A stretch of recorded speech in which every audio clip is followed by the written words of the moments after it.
right. Hey, Maggie.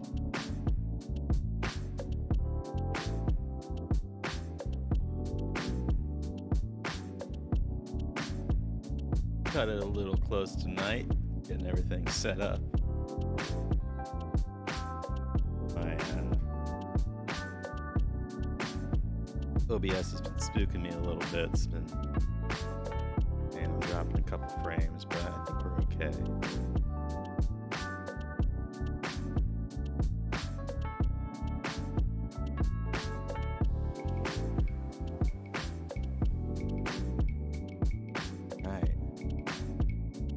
Another one of these guys. Got one of these yesterday on the Twitch stream. It's in like good position to take a look at.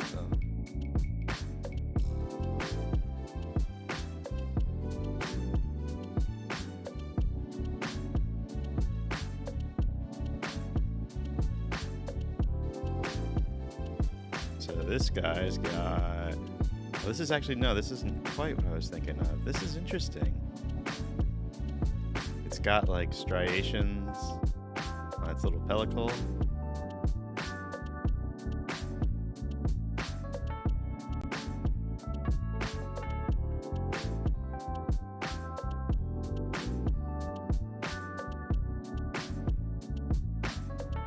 Bring this down, keep going, keep going, keep going.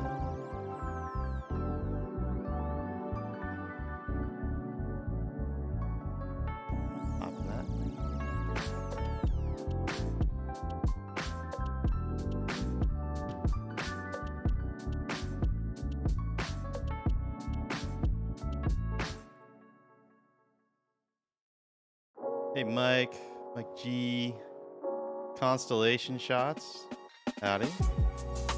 It all costs money, hello. Feel like we might have some Twitch folks coming in.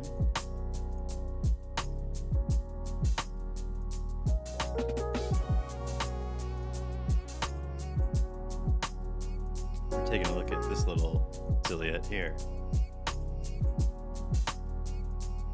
Let me see if I can quickly find it in Flossner. It's got a curious little shape to it. You know, a lot of times when you're trying to identify a ciliate,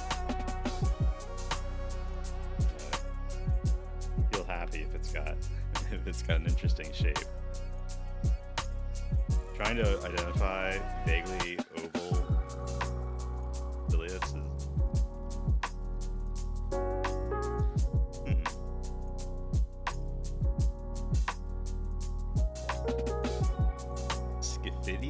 maybe? Video. Attached to debris.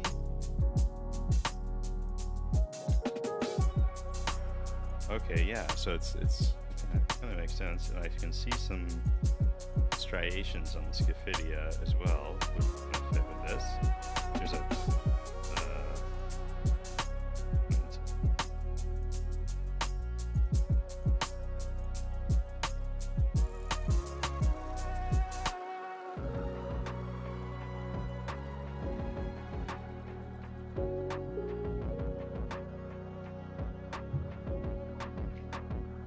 let's see, far under.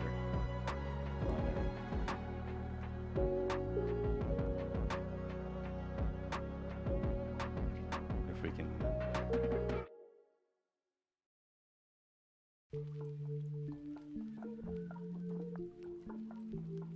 Get the 40x on it here.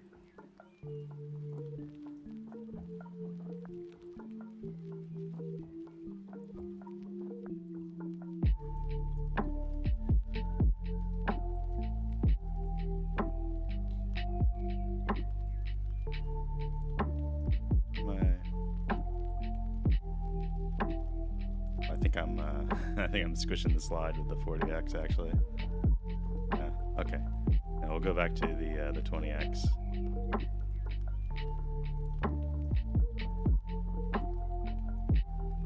Easy to do.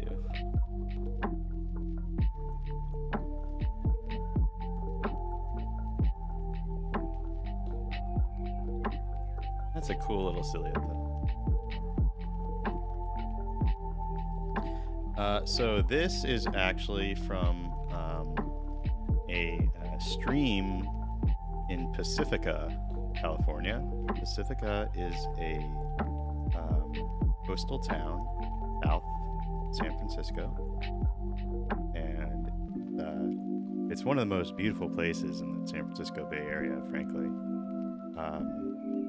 And there's like a little water treatment facility that has this creek coming out of it, and that creek goes for, I don't know, maybe half a mile or so, and then just dumps right into the Pacific. And right where it goes into the Pacific, I collected some samples, collected some of this aquatic moss that was growing in the stream, and it's very active, and so it's a cool little sampling spot, new spot that I've found.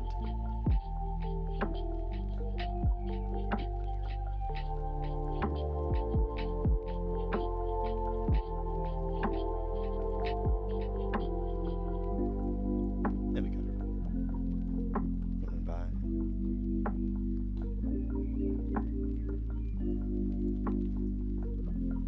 And just FYI, for those of you that are kind of new to the MicroCinema 4K, so I stream in 4K at the maximum bitrate that I can, and one of the penalties for doing that in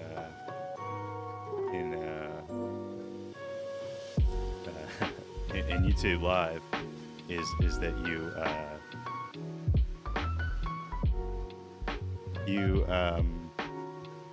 get a 30-second chat delay. So if I'm a little slow responding to your questions or anything like that, that's why. Can you guys tell me, how is the music volume and the mic volume? Did I adjust one, the other, both? If you say both, you should probably just turn your volume up or something.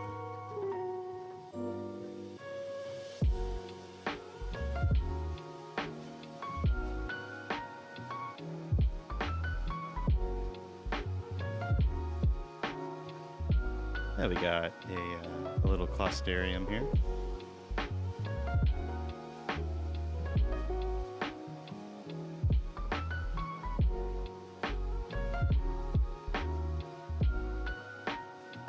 Music seems a tad loud. Okay. I concur, honestly. Sounds a bit loud to my ear holes. So I'm just gonna tamp it down. I think it looks good in terms of the levels there. Maybe I'll...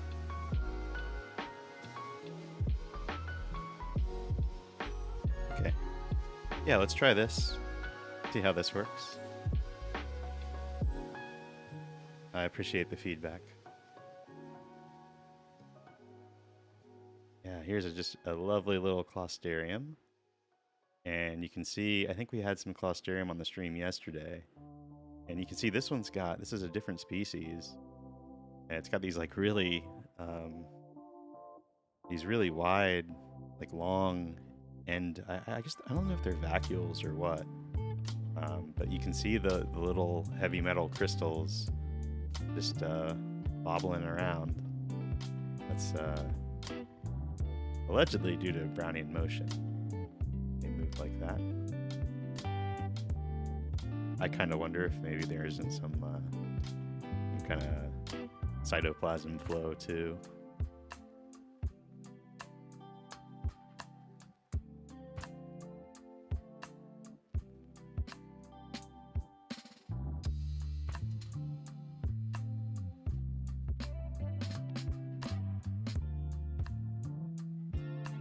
What's up, Miss Moonlight? How you doing tonight?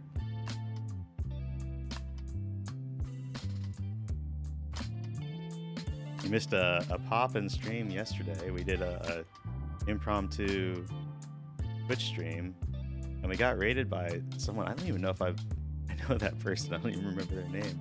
I'll have to watch the VOD back. Somebody rated me with like 200 viewers. We had which is kind of embarrassing because I didn't have like anything set up. Just a casual stream. So this is I think it's a NASA LED. It's kind of nice that it's spinning in place.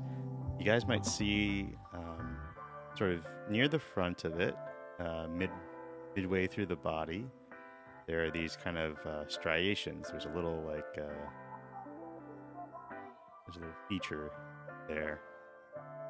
That's called a surtos, which I think it's Greek, and it's like the word for like a bugle or a trumpet, something like that. And that is the oral apparatus for this ciliate. These things like to eat diatoms.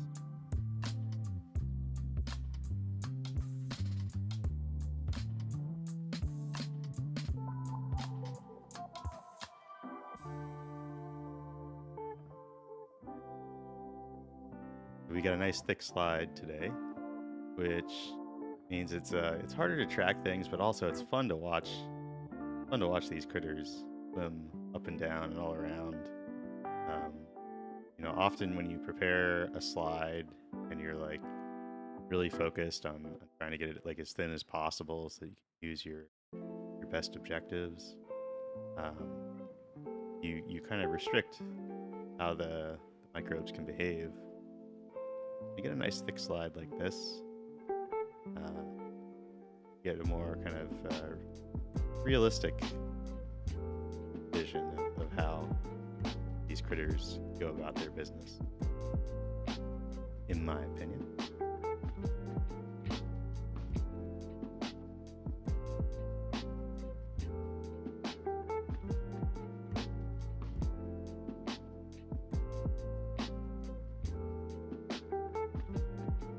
Anybody out there watching on a 4K TV or anything like that?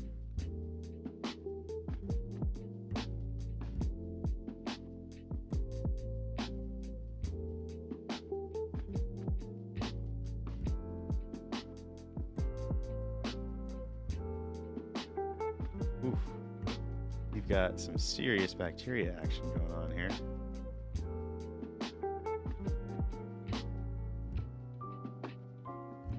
Wow, look at this ciliate. This is a speedy, decisive little ciliate. Goodness.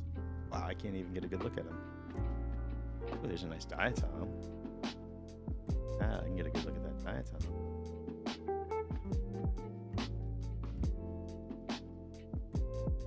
Nice, Mike. Glad to hear it. I hope it looks very nice to your eye holes.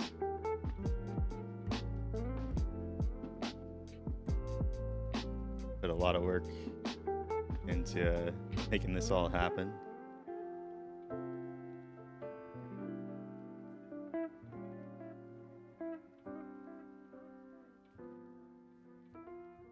Let's see. I don't know if I can identify this one offhand. Maybe a navicula. I can kind of see the striations that navicula might have. I'm not sure.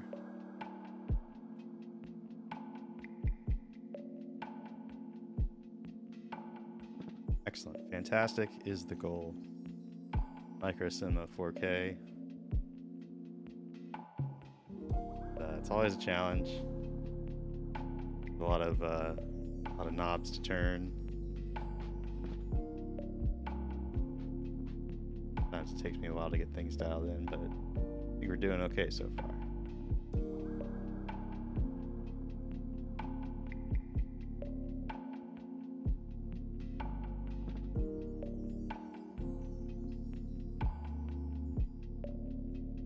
Where are we?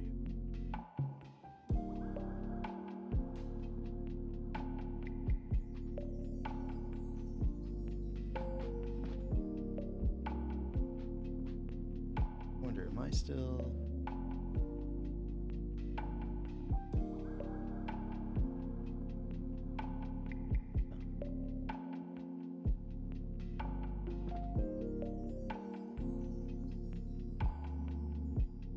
got some nice diatoms over here. Whoa, check this out. Oh, this looks like a ciliate that's died and is now being consumed by bacteria.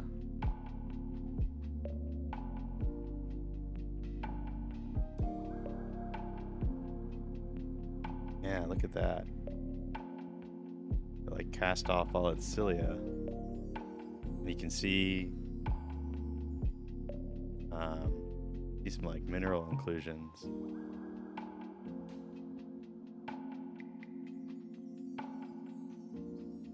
Bacteria are just going to town.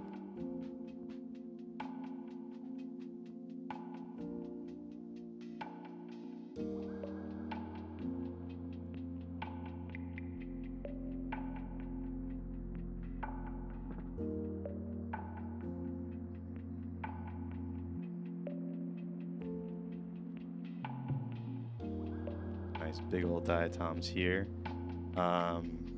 Maybe Pleurocyra. Maybe Pleurocyra.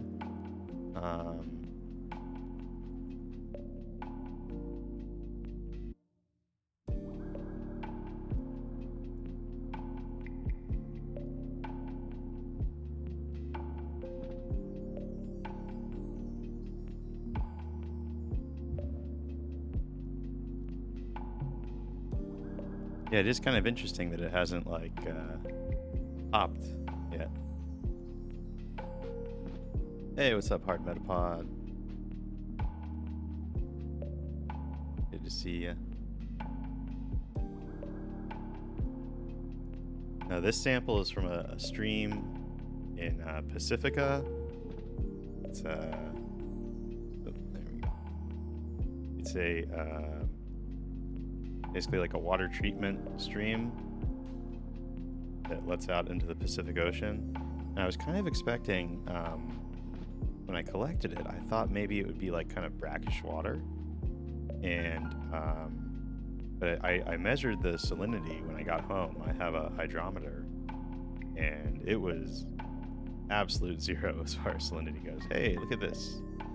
We have a very wild Paramecium bursaria on our hands. Goodness.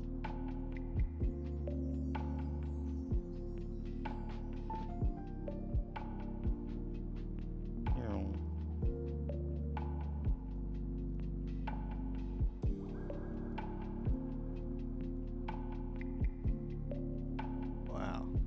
This thing is absolutely ripping.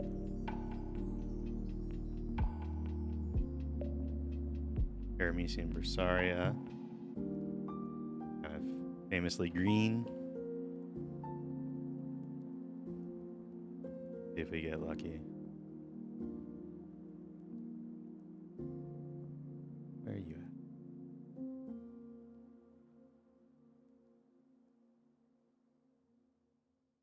Oh. Slow down for a second there. I thought maybe we'd be able to. There we go. Yeah.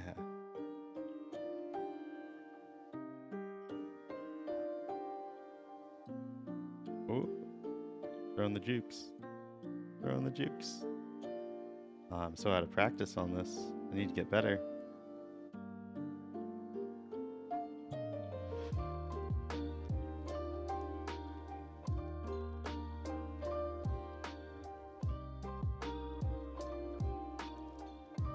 The SG, I think you're talking about salinity. The salinity was zero. It could not have been less saline. I mean, the water is coming right out of a water treatment plant, and it's flowing pretty aggressively. So I think there's just no backflow. But next time I go, I might try to like sample closer to the specific gravity. Yeah, it was I don't recall offhand, but just looking at the ppm. Whoa. Got a big old worm. Big old flatworm. Is this a stenostomum? Big one if it is. Kinda looks like one.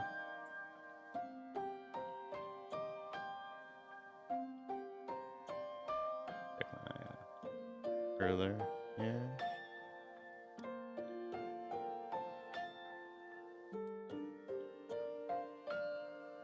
Dang. Check this guy out. Big.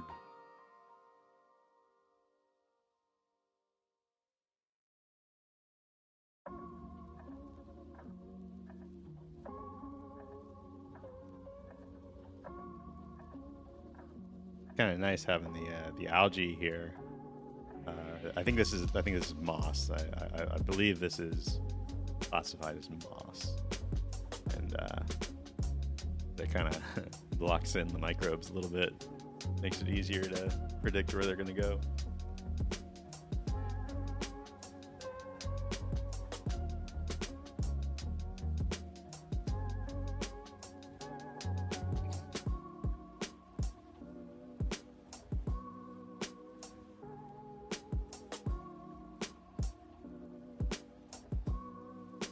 Around 20x.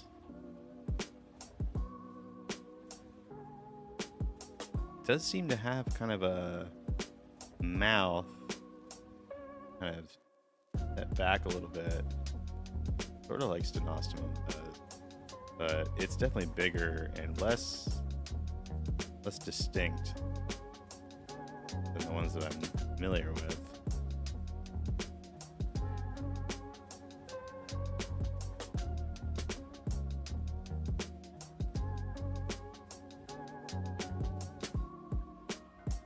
See the cilia feeding all along its body there. It's disrupting the buffet over here.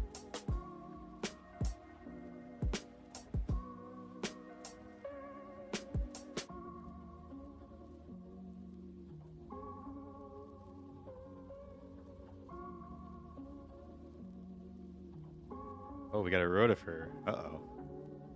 Might get an interaction here. I'd get out of here if I were you. These worms can be pretty unfriendly sometimes.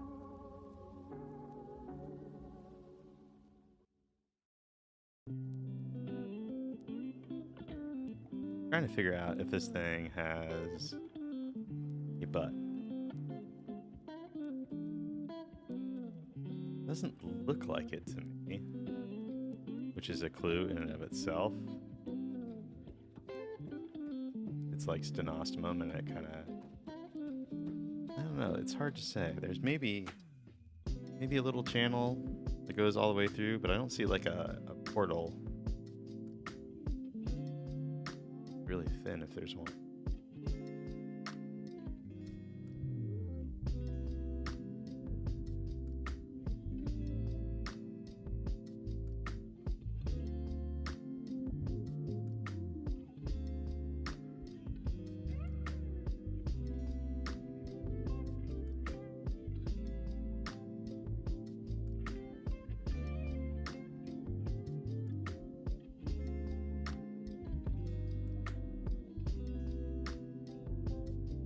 Nice collections of diatoms here.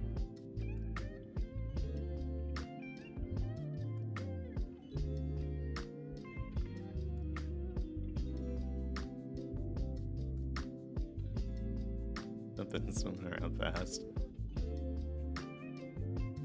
Got here. A little ciliate of some kind going up and down.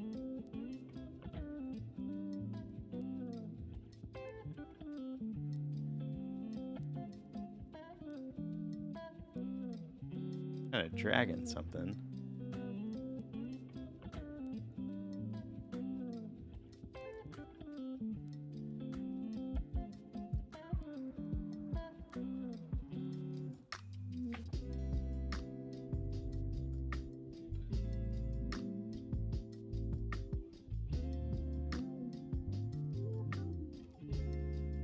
let's see. I'm gonna go to 4x bright field.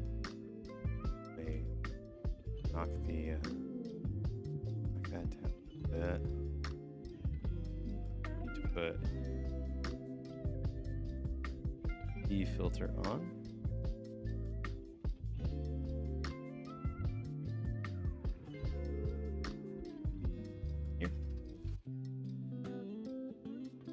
Go, and then we just hit our iris down a little bit, get some contrast out of it. Now I can take a nice overview of the slide, see if we see anything tremendously interesting. Oh, I do see that we're evaporating. Press that.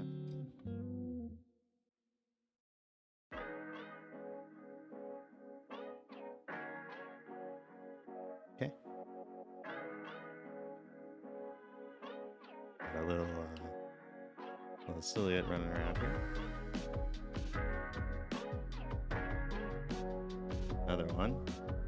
Maybe like some kind of hypertrix or something that they kind of move in that like back and forth action. Pretty typical of them. Oh, check this out. We got one splitting here. Maybe that one's going to move a little slower for us.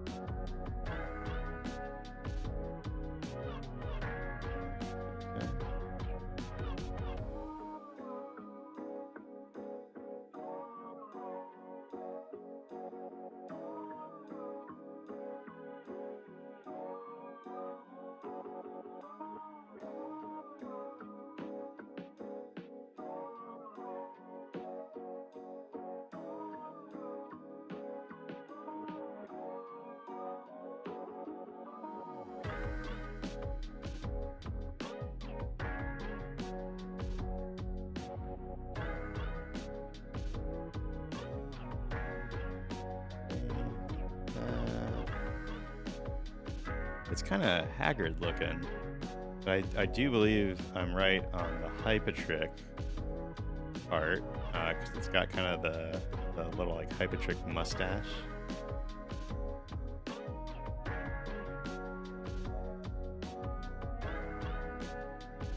And it does look like it's developing like its own individual little sets of features.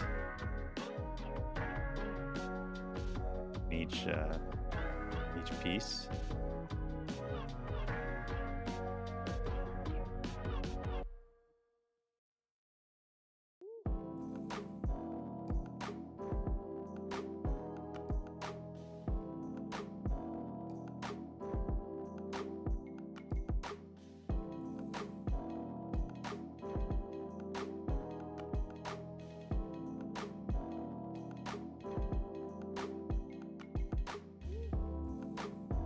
Yeah, you can see there's like two mouths beating right now.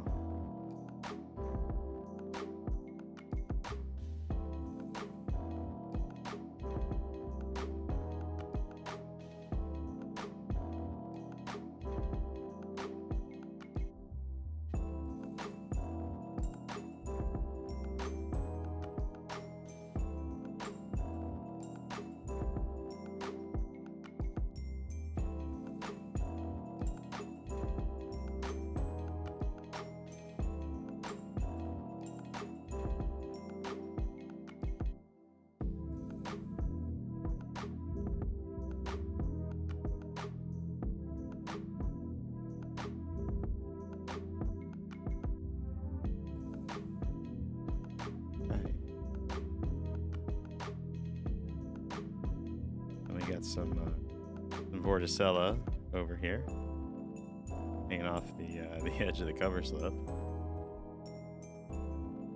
Oh, we got a testate amoeba as well.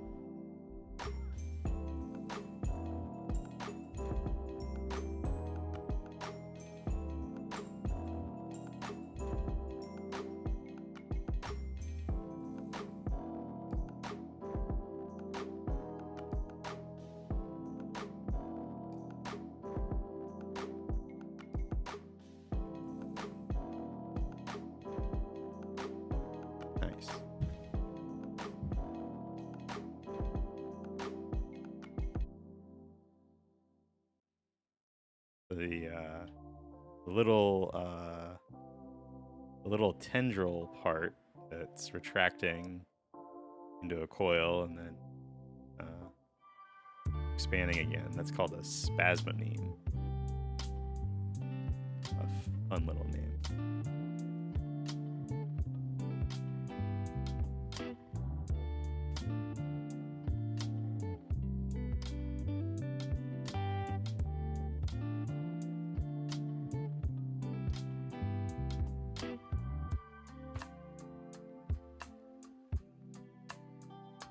Yeah, this amoeba test got cracked a little bit.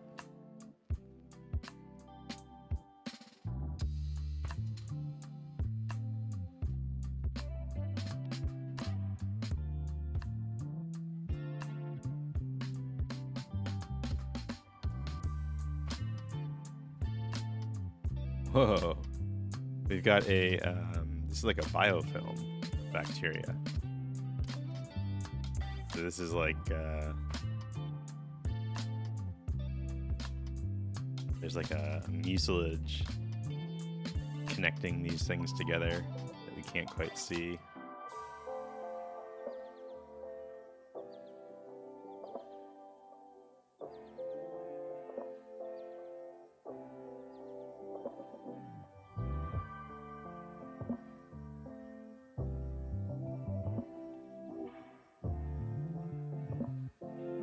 A lot of bacteria, and you can see there's even like tiny little spirochetes swimming around.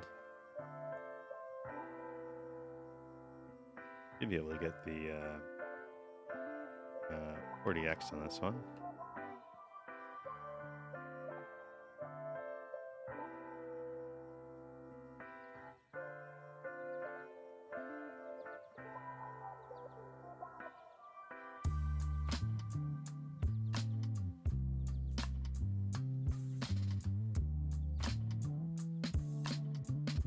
You even see you can see some little organelles inside of them too.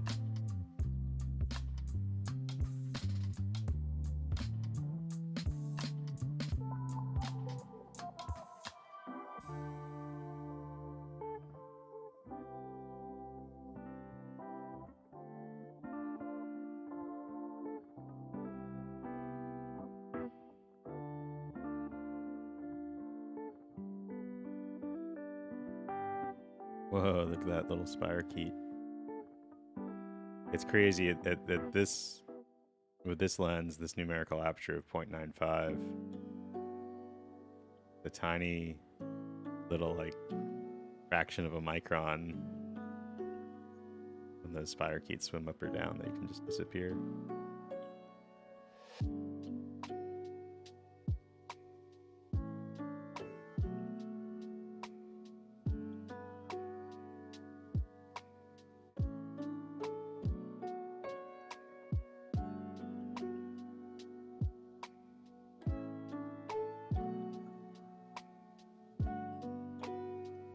Got here with the 40x. Don't get a whole lot of working distance with the 40x. You get 150 microns, that's it. Gotta be careful you don't drag it around on the slide. Easier to do than you think. Oh, that's a little amoeba there. I didn't even realize that. I thought it was just a little mass of something.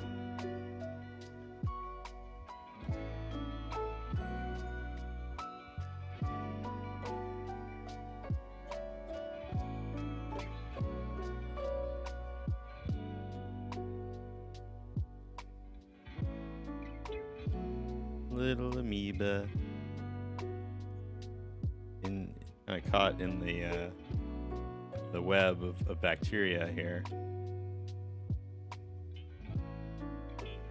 You can see when it like pushes out that like the other bacteria, even if they aren't connected to it, they kind of move around too. That kind of shows you that there is a matrix that these are all sitting in.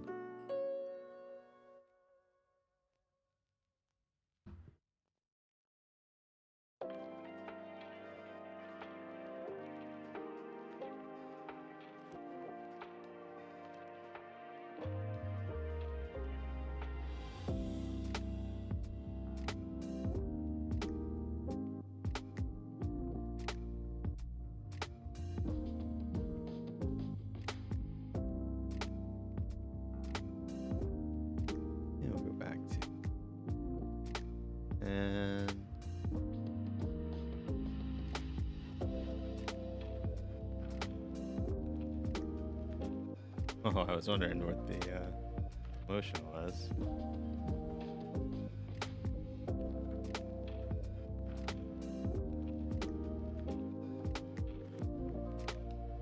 There we go. Yeah, this is, hey Shahab, this is the one near the beach. The one that I did the live streaming from.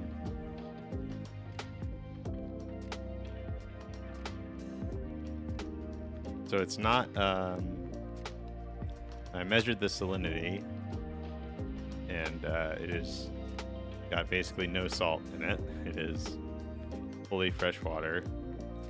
So that was a little disappointing in that I know that marine microbes can be, like, especially very interesting, especially and I found some really cool stuff before. I've seen some really crazy stuff from before I had my camera, like any camera at all. And hey, there's our Paramecium bursaria again.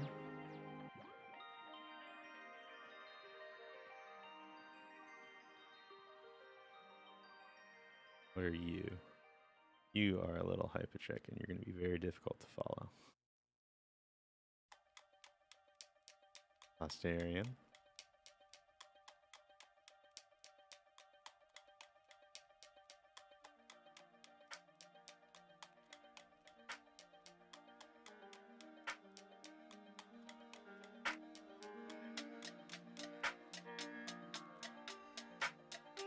So the gradient effect in the background, first of all, we're in differential interference contrast. So that's step one, get a DIC microscope. And then what we're actually doing, so the Olympus BH2 was designed to do, or the DIC system for it is designed to work with the S-plan objective. Well, this is a Paramecium caudatum morphotype, and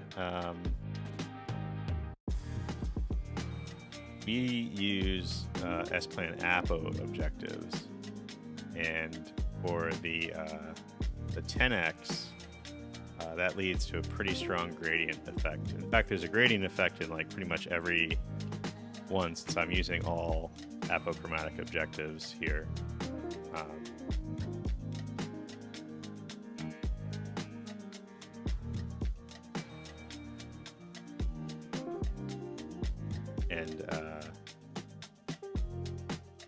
So it's actually sort of a it's a giveaway that I'm using a non-standard configuration, because normally in DIC you expect a pretty even background.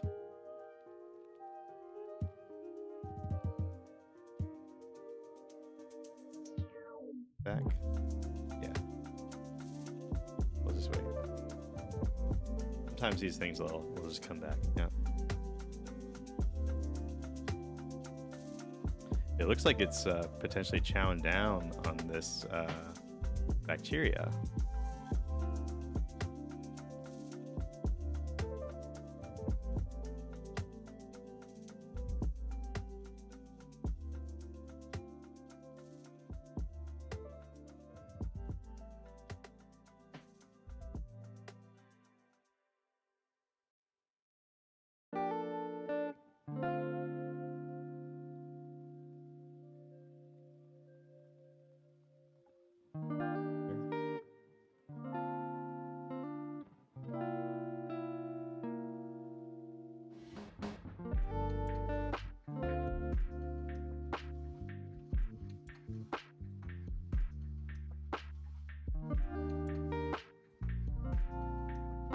Got some more bacterial film here.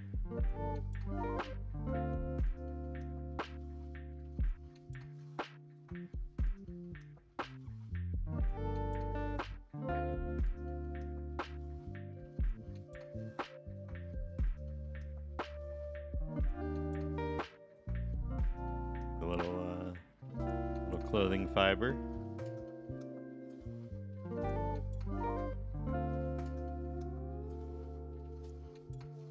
spirochetes. I love spirochetes, honestly. Like these noodly ones that just go crazy. I mean, I probably wouldn't love them if they gave me syphilis, but they're pretty cool to watch.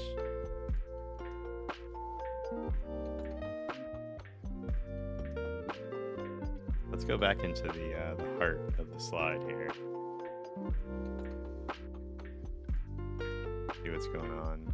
We had that big worm moving around. Check that out again, see what it's up to.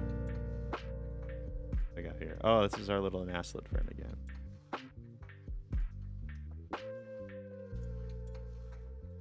Eat that diet, Tom. You would like that diet. Ooh, here's a nice little flagellate. They're kind of different than ones I usually run into. Do what you do. So it's 2 flagella. That's important to note. So there's the one kind of like driving flagella, and then there's the one that drags behind it. And I don't know what that's for.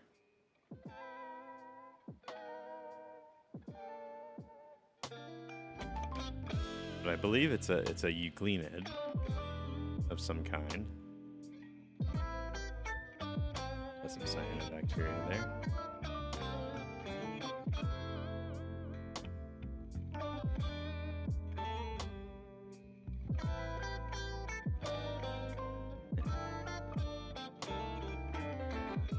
There's one that I usually find. I always get the name confused. I think it's Paranema. But it has a more like square rear end. This one's kind of oblong and ovoid.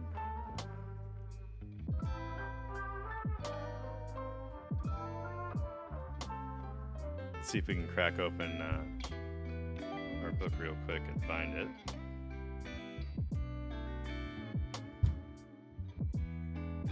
Try to drive at the same time. Not normally recommended to drive and read a book at the same time, unless you own a Tesla.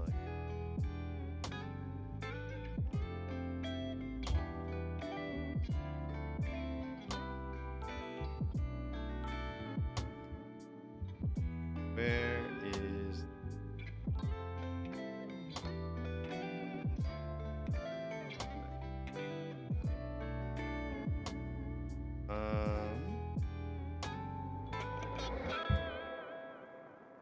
So let's see. Could be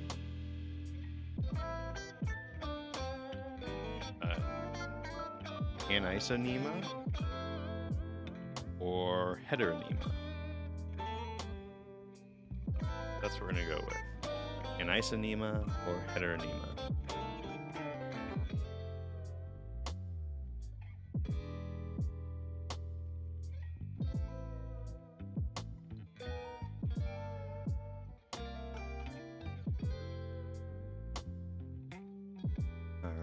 Back to 10x here. That done. Pop that. This is a. I'm always, whenever I'm like changing from one objective to the other in DIC, I'm always reminded of that toy, the Bop It. It's a very similar kind of system I've got going on here. Oh, hey, here's our Paramecium bursaria just chilling. Why don't you just continue to chill there for a little bit, guy? Maybe we'll put the 40x on you. Yes, maybe we will do that. Don't go anywhere. Do not go anywhere. You stay. Hey. Hey.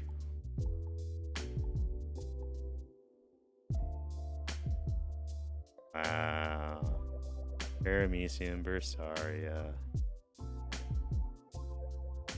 What a beaut. Oh. Look at that oral groove.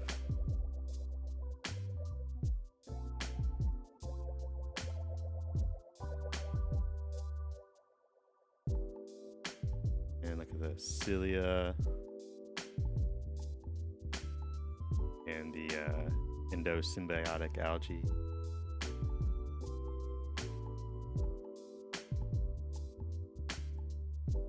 Yeah, texture on the pellicle as well. Grid texture. And it's got the little, it's got small little crystals in it. They're kind of smaller than I normally see in other paramecia. Small little birefringent crystals.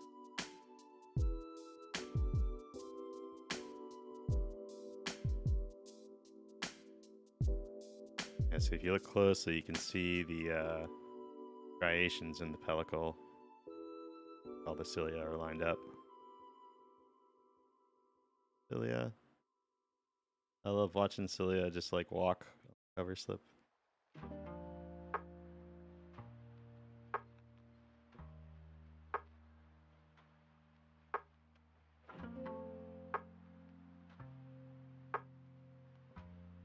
Striking. Pop that up one.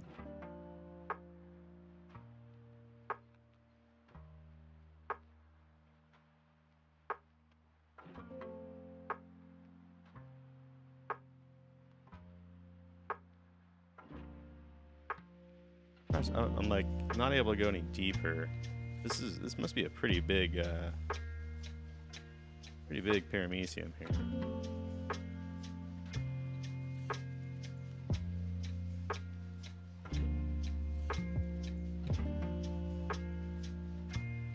I'm glad it's kind of holding steady for me.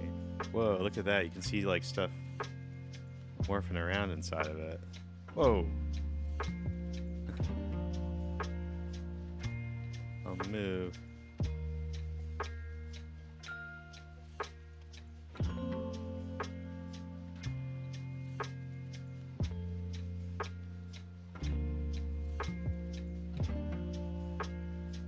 Not alone in here.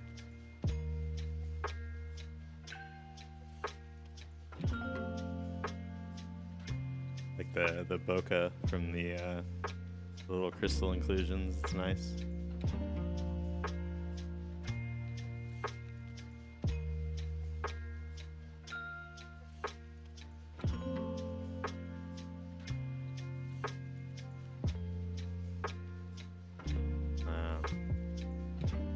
We'll go back to the 20X.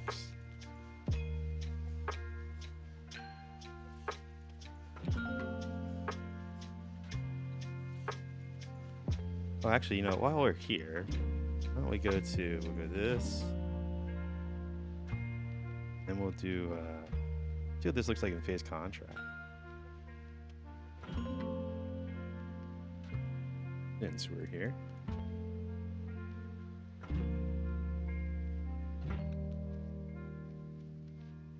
Oh, actually, no, is my phase contrast aligned very well? Maybe not.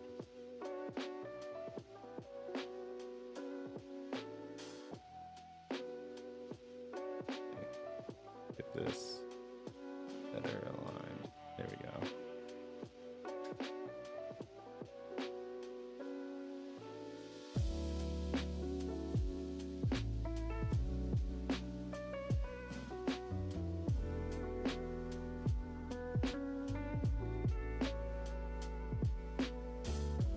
I feel like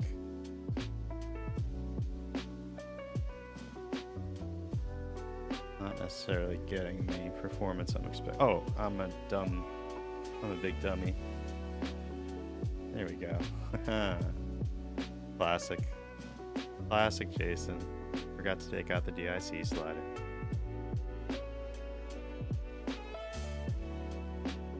Skill issue, as they say. Where'd our paramecium go? Is that you? Yes, it is.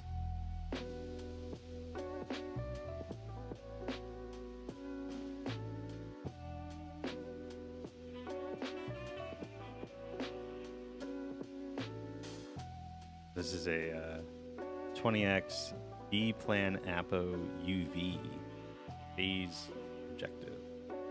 Got a lot of bells and whistles for an objective.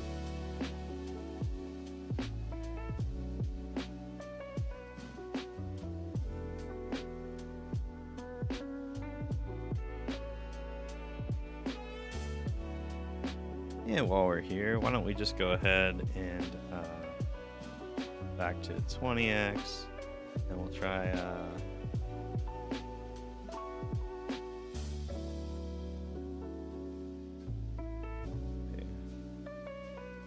oh.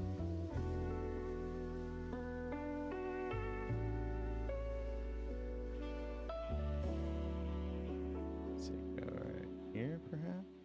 Why is that so pink? Odd. I don't have any polarizing.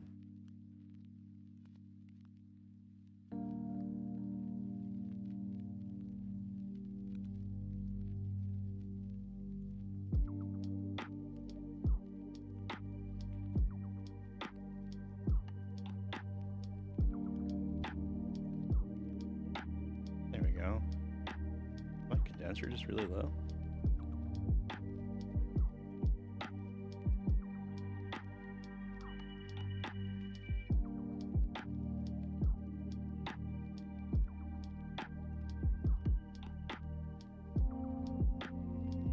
Forgive me for fumbling my way through this.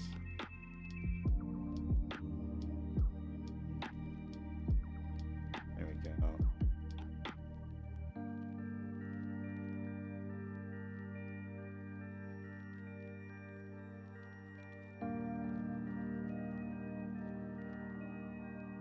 Got a little dark field going. Only took us 10 minutes or so.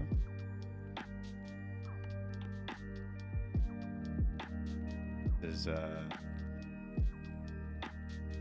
guys didn't see the video on it, the fun little modification that I made. Yet another lever to pull, basically. Ditchy. Pretty ditchy.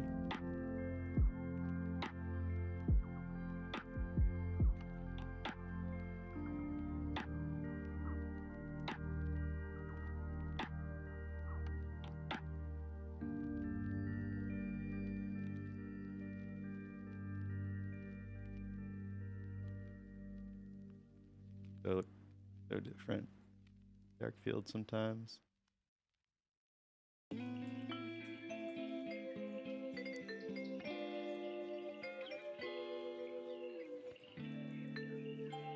X objective here.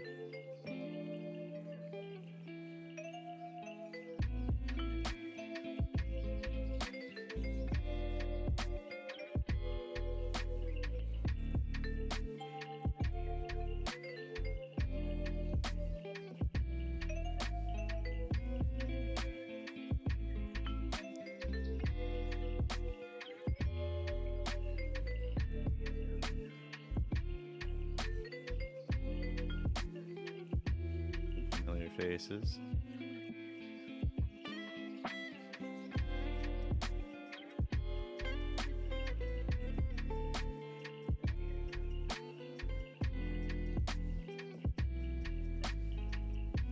Where'd that big worm get off? Curious about that guy. Oh wait, is that it? Is that the worm? Rip. Be the worm. I don't know. It's fast if it is. Jeez. Okay, let's I'm gonna switch to a different slide. So I have a slide which has some tardigrades on it. But last I checked, these tardigrades were not doing a whole lot. Tardigrades really never do a whole lot. They're pretty lazy, just uninspiring figures. But some people like them.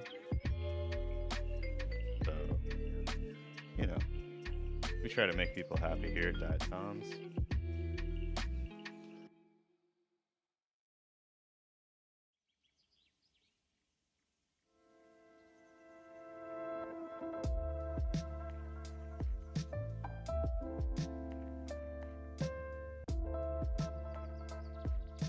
Extra water on the slide.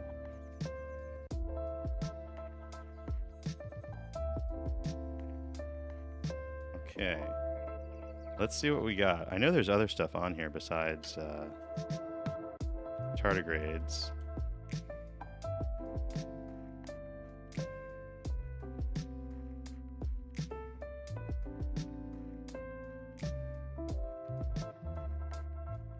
Got these, I think I used water from the same source.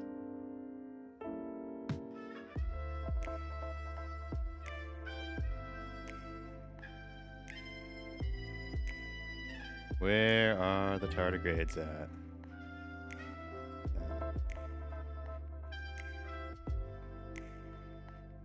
Oh, we got a rotifer. Rotifer's moving around. Oh, we have a tardigrade. Hey, how about that? Are you doing anything, tardigrade? Or are you just chilling? Whoa. Oh, that's the butt. Okay. I thought those were like pinchers or something.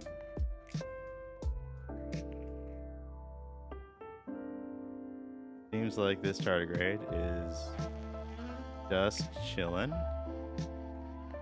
Sometimes in the past they have started to kind of act up if I dwell on them for a little bit. Maybe they get warmed up. One thing I'm going to do is I'm actually going to switch to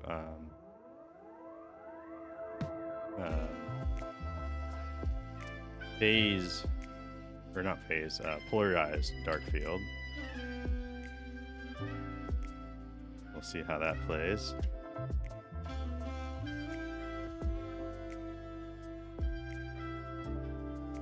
Go, okay, right there. And I'm gonna put our polarizer in. Crank this up a lot. Okay. Our extinction. Then we'll put in the secret sauce. Not this one. This one.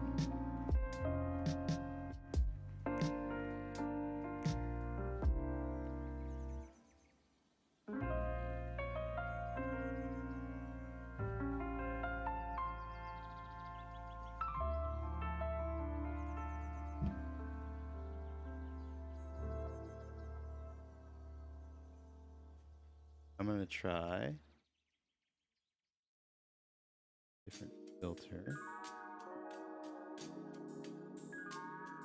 That is a little too, let's see, what if I bring it down a little bit?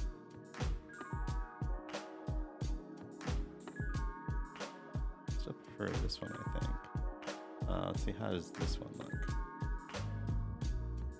Different, but I think we'll stick with this one.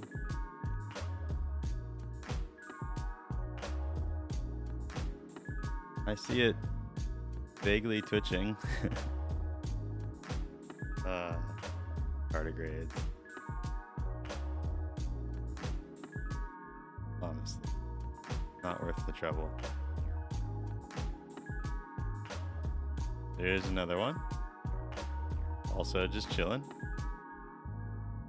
Let's see, we got a ciliate going around. It's happy.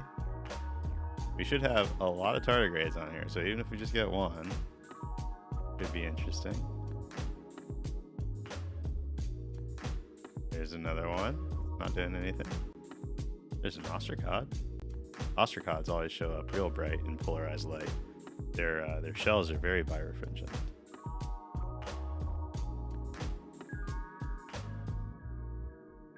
Always very bright.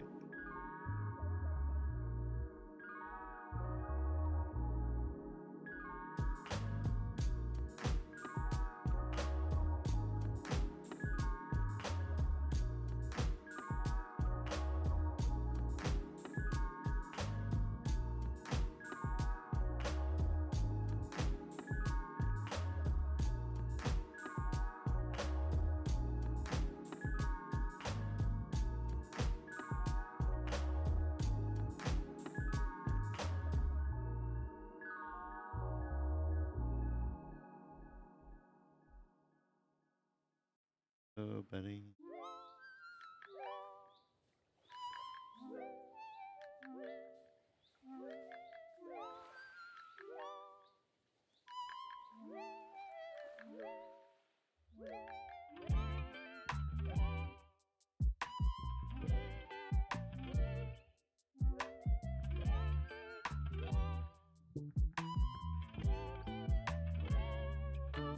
Crank up the exposure a little bit. We'll hunt around some more. Oh, this is a piece of the tree moss. So this sample came from a park, kind of near Pacifica. Yank some moss off a tree. Park rangers didn't even mind.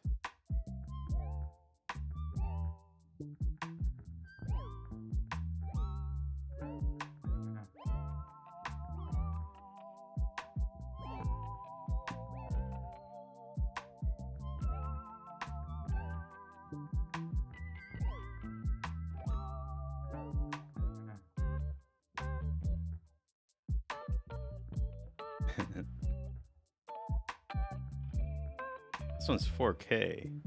That's why it's called MicroCinema 4K.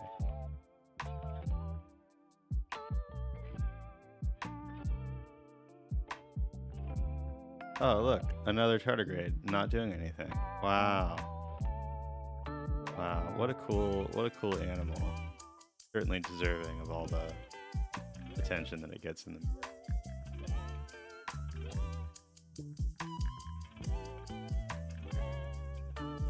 Another one.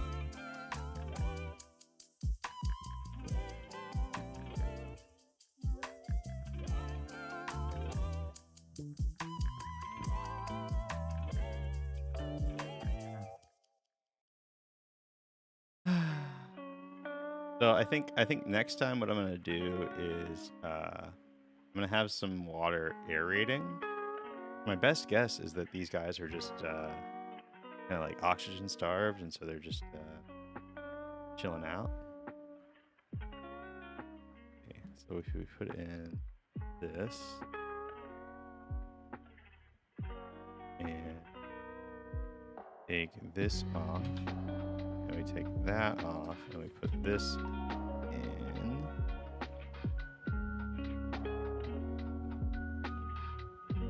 Turn this way down.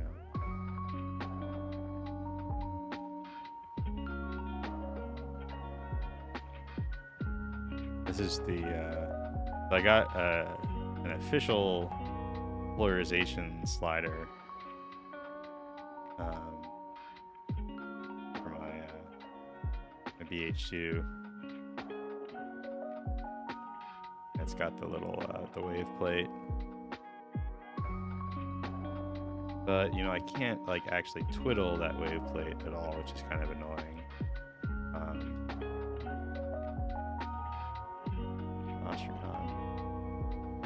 A nice nematode here. Go back to our field, and then put our polarizer. We'll pull out wave plate. Put our polarizer in. Move to extinction.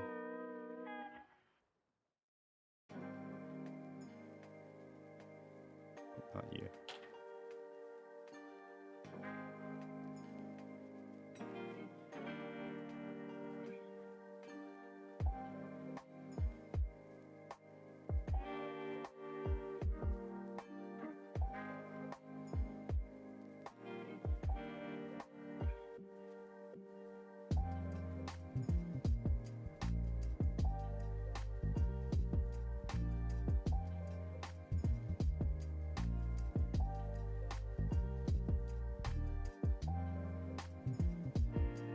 Interesting to see how kind of things change. Like, look how the color of the body changes, like blue to like orange, back to blue, kind of quickly.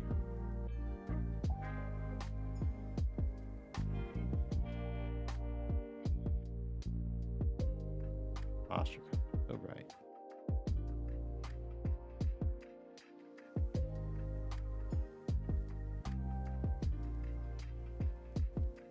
We got our affiliates here. Is this almost looks like P. Versaria. I think it is actually. And you can see, you know, one thing that's cool about doing polarized light. Where'd it go? Where'd it go? Different one. If we can find that. Affected P. Versaria again. There it is. Yeah, when you do polarized light, you get these crystal inclusions showing up really brightly.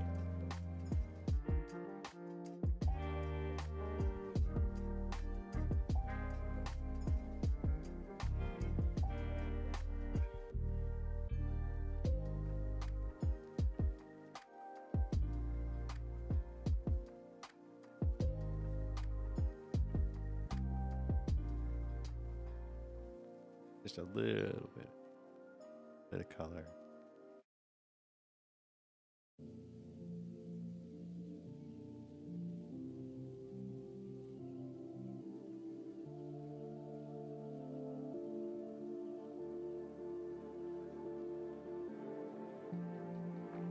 Oh, tardigrades. Unbelievable. All right, Metapods. Sorry you have to work tomorrow. Have a good night. Thanks for stopping by.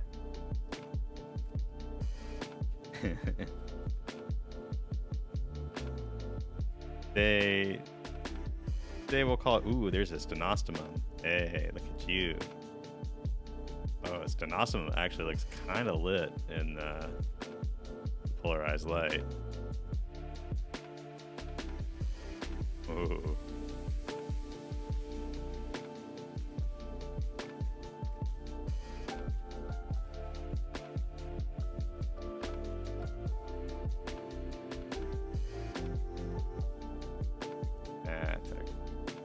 Wow, the like it's really interesting. A lot of times it's hard to see the stenostomum's mouth, and here in the dark field polarized light, that mouth stands out very clearly. And it's very evident this thing is. I always think of these as sharks. They are really vicious.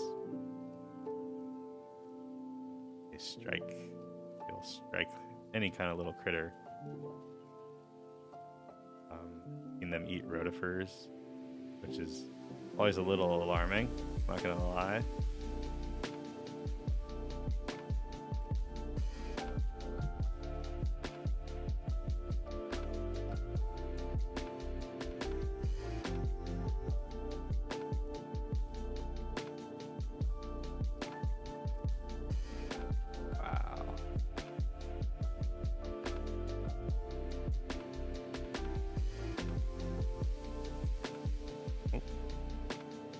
I think they'll eat pretty much anything. It just snapped at something. I don't know if it got something. Maybe a little tiny piece of something. These things snap their prey.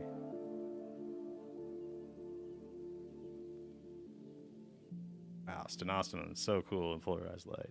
Love it.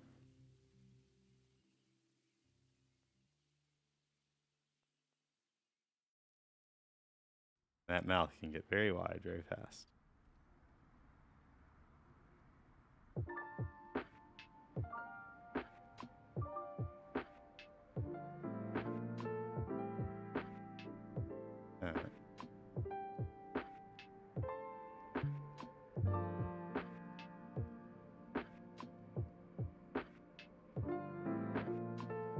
This is really cool. This is footage that I probably could not have captured on my previous camera.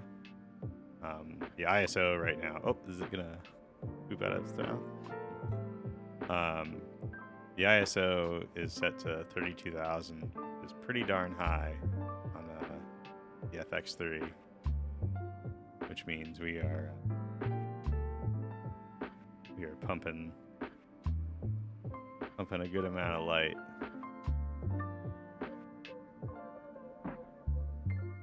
And still not getting out.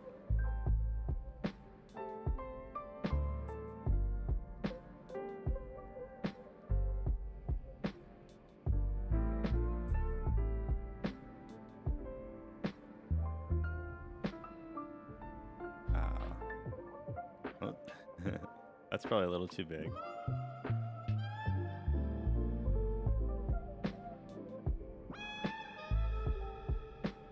Interesting how it seems to kind of understand that it can't eat that.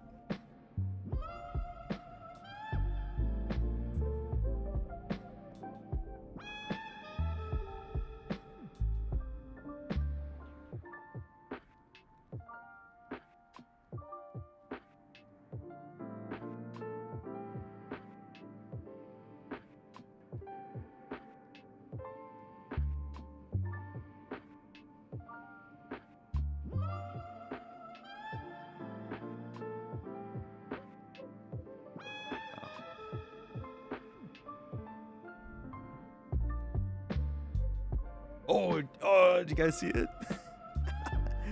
It just got some little duder.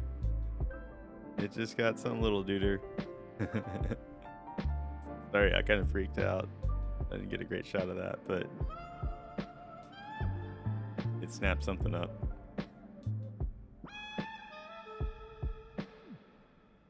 These things will eat anything that can fit in their mouths, as far as I can tell.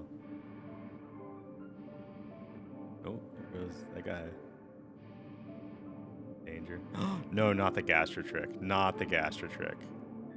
I will not be okay if we see a gastritrick eat today.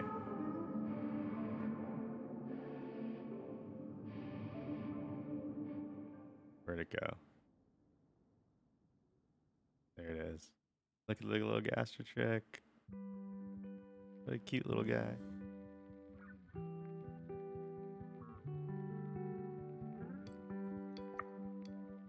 Deep on the slide.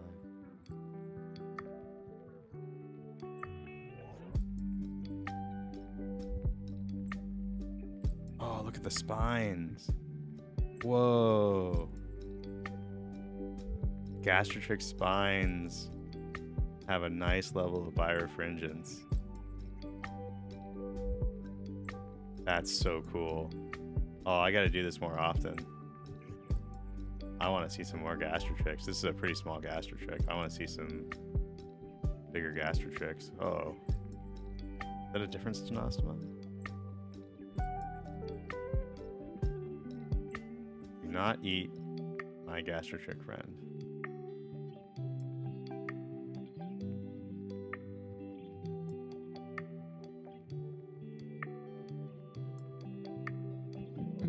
Oh, buddy, go away. Go anywhere else but here.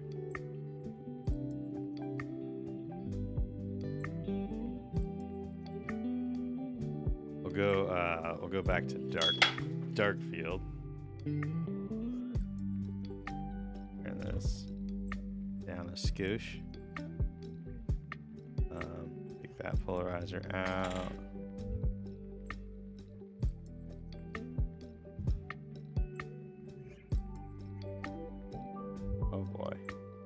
Oh boy. No. No.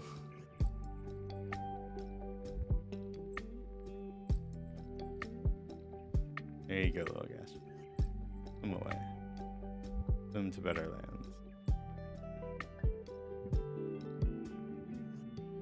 There's a couple of them.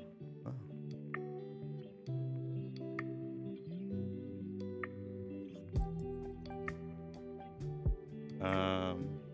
We'll go back to DIC.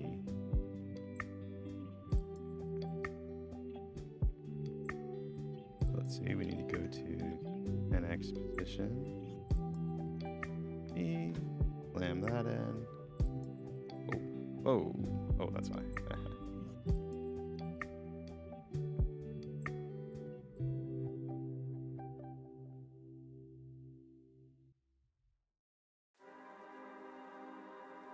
Okay. Then there's our P. bursaria, like we suspected.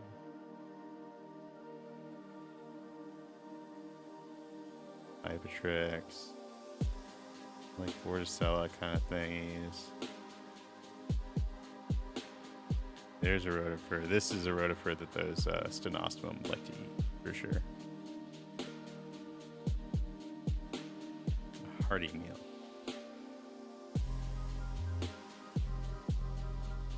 Oh, this is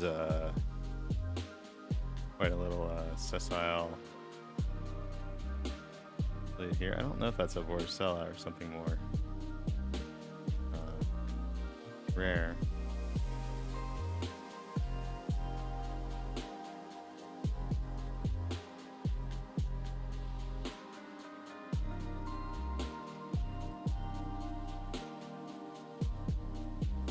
Rotifer. Oh, this is I don't know if it's a yeah, it's a Euplotes. Yeah, look at it. Oh.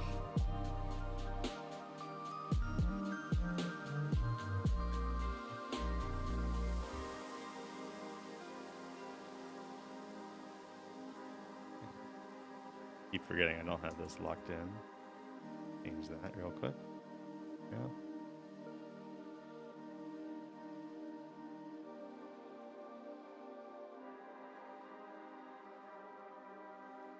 Euplotes with the little feet.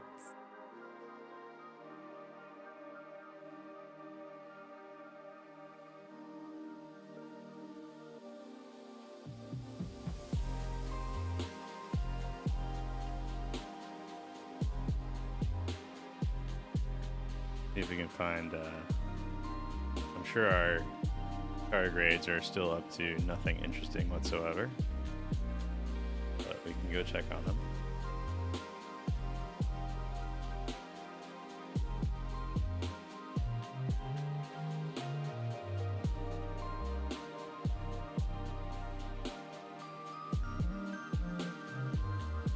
Ah, there's one of the,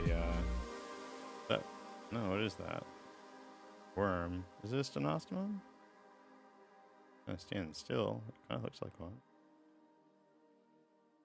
Maybe, oh, it's, yeah, this is a stenostomum. It's digesting, I think. Sometimes you see him puke up everything.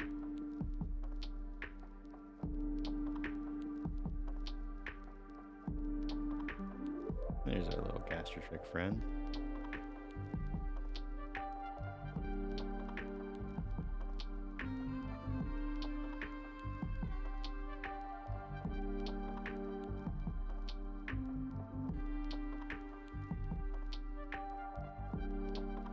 Stenostomum would probably eat that gastritric happily. You can see how it, like, I think this is like part of its like digestion ritual, is it sort of squeezes its body down like that and mixes everything up.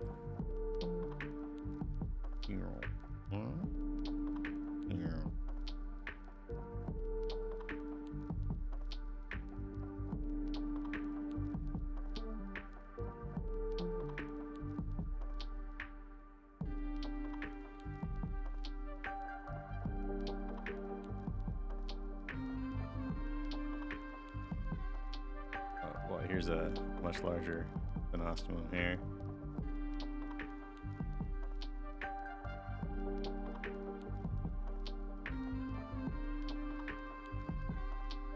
I think this might be the one that we were following for a while in polarized dark field. Like these little guys here, I think are fair game for this. I don't know about that. Euplotes is probably a little too big.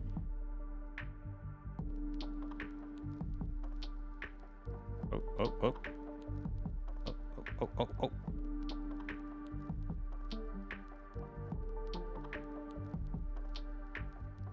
Man, these things just so vicious. They're just so like one track mind. I'm gonna eat you.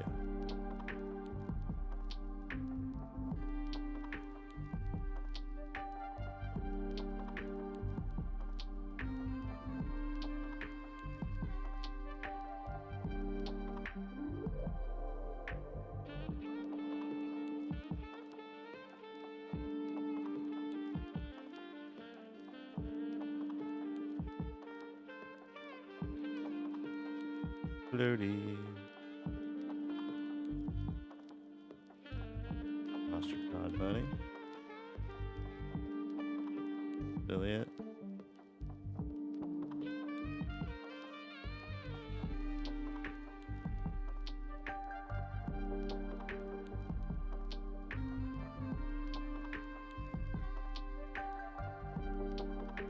The tardigrades at though.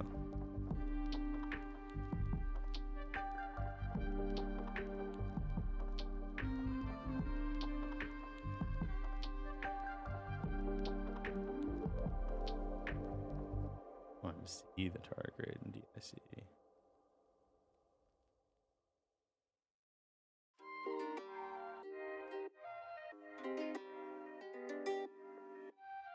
There it is. Yep. That's a tardigrade. Just chilling.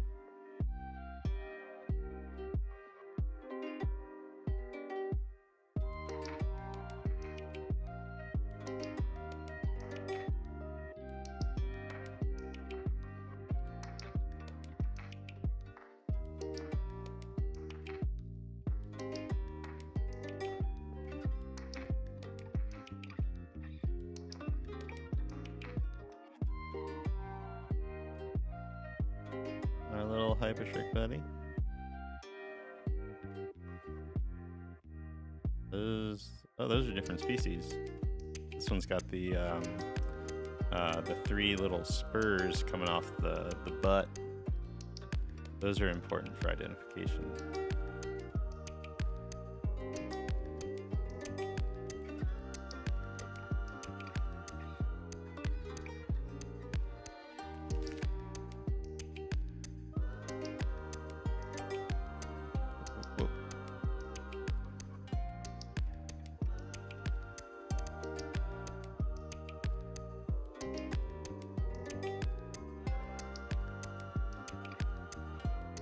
Look at it. Oh, it's got the Siri. You can see the feet walking on the underside of the cover slip.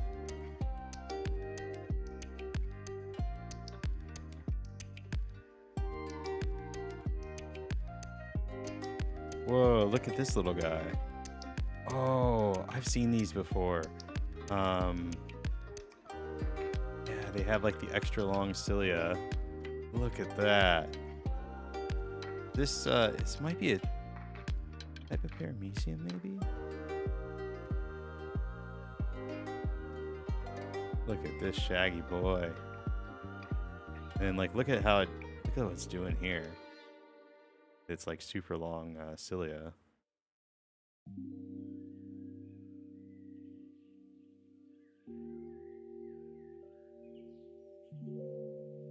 This is a cool cilia. I like these a lot, actually. Doing some interesting stuff.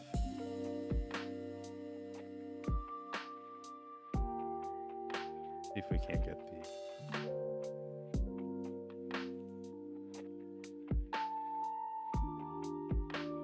40x on it here.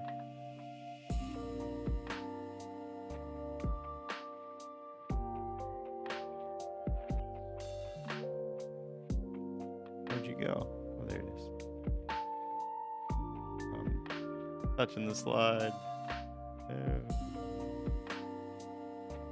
Wow. Worth it.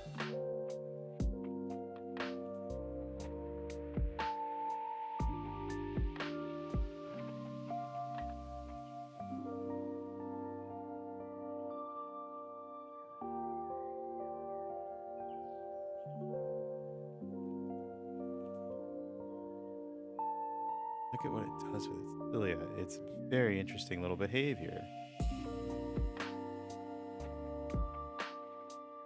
I'd love to get that in slow motion, but honestly, I think it's too fast even for that.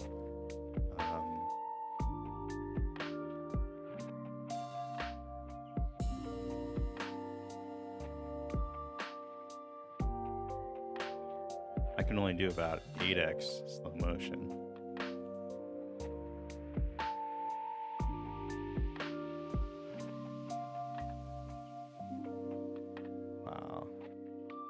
so cool looking.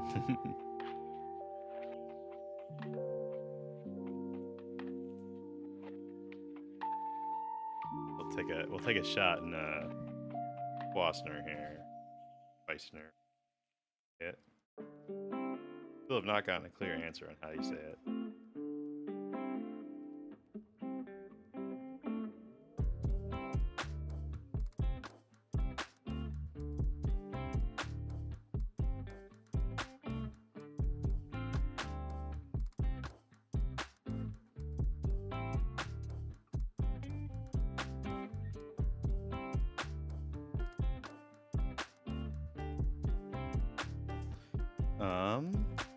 Oh, is this it?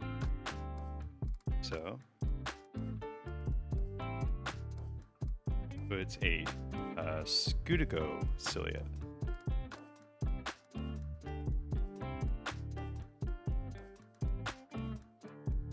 And it is the Scutica forms the oral apparatus during ontogenesis.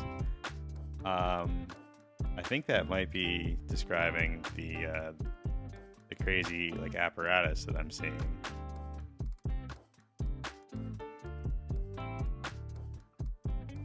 I think this is Pleuronema.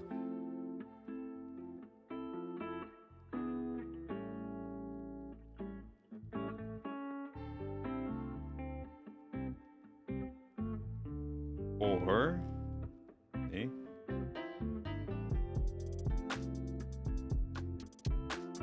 Or it could be Histiobalantium.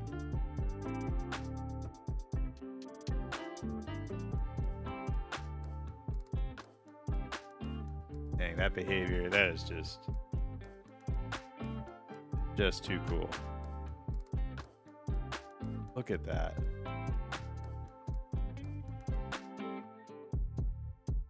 Like it's deploying its oral apparatus.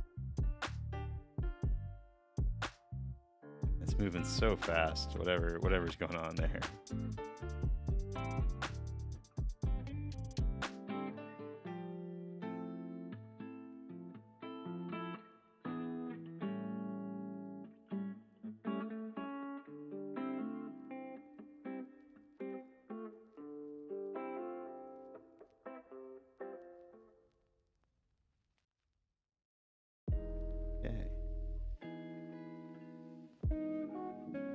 Go to NX.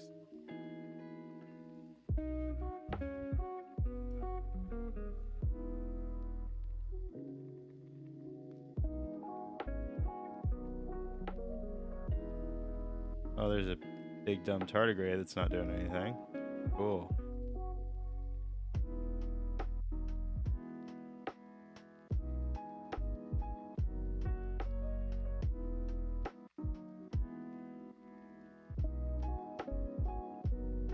We got a nice little collection of ciliates over here. Look at that. That's like 4 different species all in the same frame. 5 different species.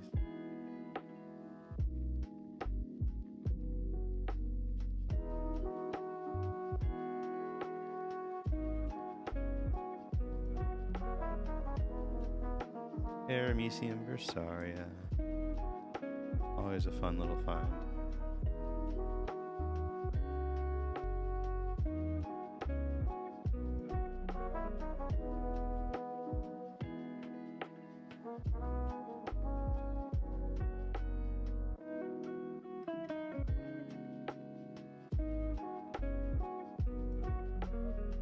That's an interesting little fragment of something there.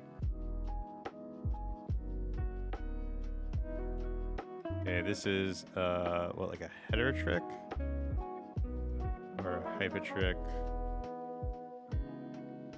Oh, stenostomum just busting in here. That stenostomum's flying too. I guess it doesn't want to eat those. Well, that rotifer might be a little too big. Uh-oh, the evaporation's coming. See if we can't shave that off a little bit.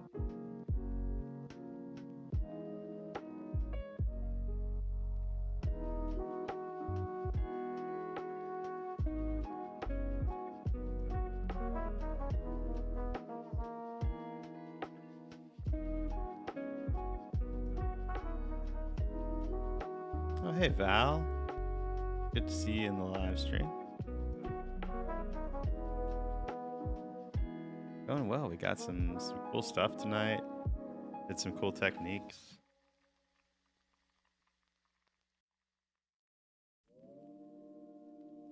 I am getting a little tired, though. We'll go for another like 10 minutes or so, depending on what we find.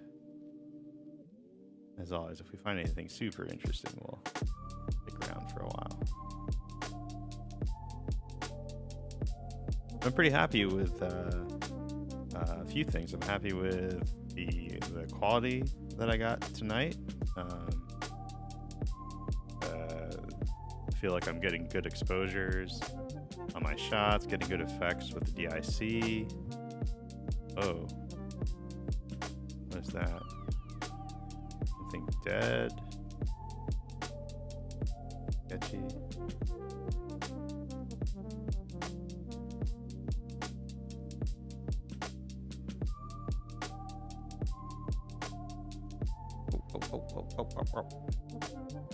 What are you?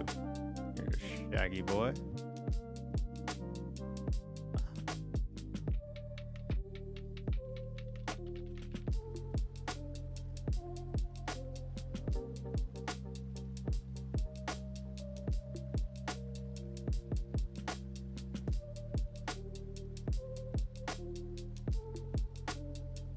One of these days when I've got it together a little bit more, I need to after these streams get clips of all the organisms I can't identify and figure out what they are or ask people what they are so I can actually learn some stuff.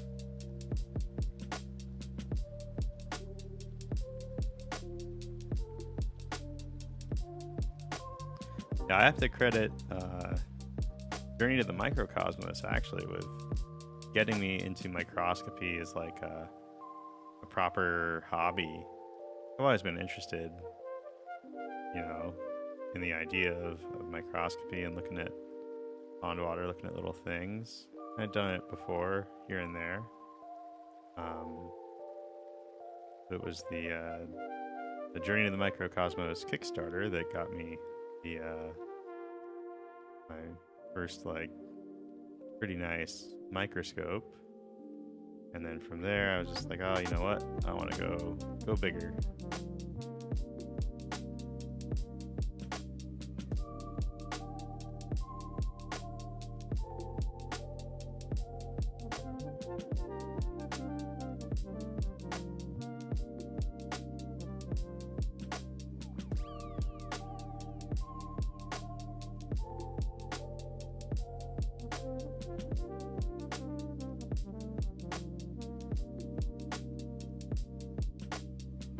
Kind of when I was looking around at trying to figure out where to go from the Journey to the Microcosmos microscope, one thing that was pretty important, this is a rotifer in I don't know if you call it a ton state, but this is a rotifer that's in suspended animation. It's got an egg inside of it. And there's a cute little gastrotrick.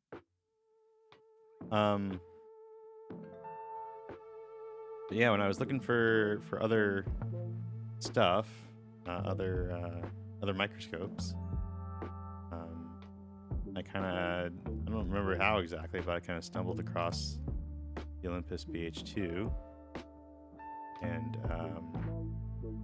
what I realized as I was researching that was that anything that would ever go wrong with it, I would be able to fix, and that's because a fellow by the name of Carl Hunsinger has made very thorough documentation on the Olympus BH2, servicing it, and I got this nematode. This is a really cool nematode, and so that kind of enabled me to take the plunge into really high performance microscopy.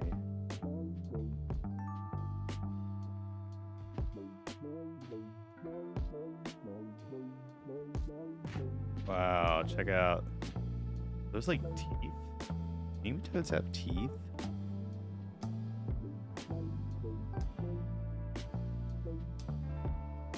It's kind of disturbing, if so. Good night, Mike. Thanks for hanging.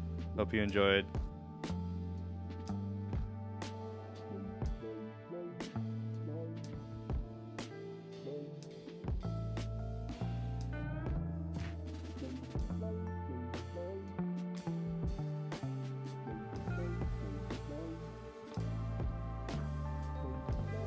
Kind of interesting. We got like the big nematode and then the small nematode. And then this little ciliate here, which is also interesting in and of itself. Got these, those little nodules. BH2s aren't expensive at all. BH2s cost often less, or like around the same as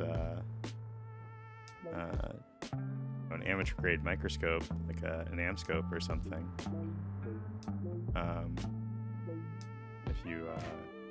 If you look at the prices of like places that are trying to sell them to companies, of course they'll seem pretty expensive. But I picked up a lot of BH2s that are in totally working condition for under $500.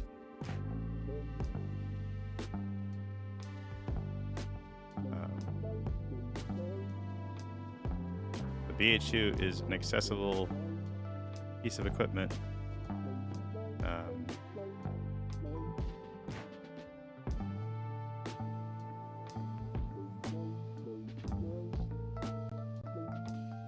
Yeah, and you're right, Val, it really isn't that much more expensive than another hobby.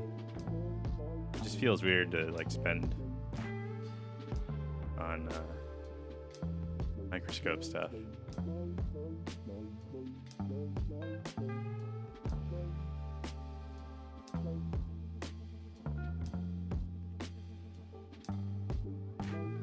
Like when I pay, like I've definitely paid more for individual lenses than I've paid for whole BH2s.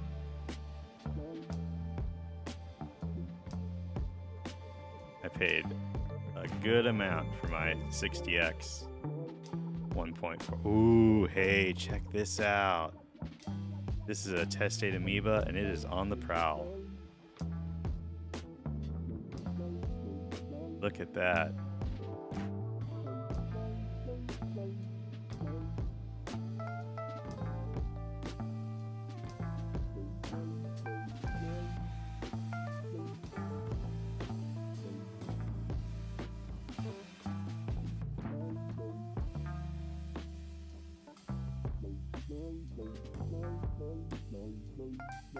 Yeah, that's why I have my video on upgrading amateur microscopes. I kind of assume that that most people are gonna start with an Amscope or something like that. And so my suggestion to people is yeah, go ahead and buy that and see how you like the water, see how microscopy feels. And then if you want to do some upgrades, you can do that. And maybe after you do your upgrades, then you buy in for the clinical grade microscope like a BH2 or a Nikon Optiphode or Labophode or a Zeiss or a Leitz if you're into that.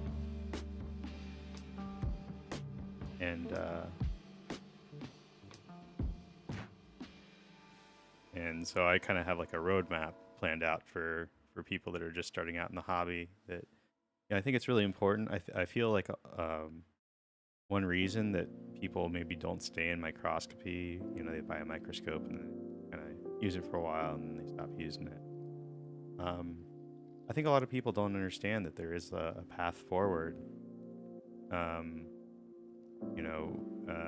the hobby that you can continue to make progress, continue to improve your quality. And that goes for me too. There are things that I want to continue to do, new techniques that I haven't tried out yet. I have found the hobby to be just endlessly rewarding.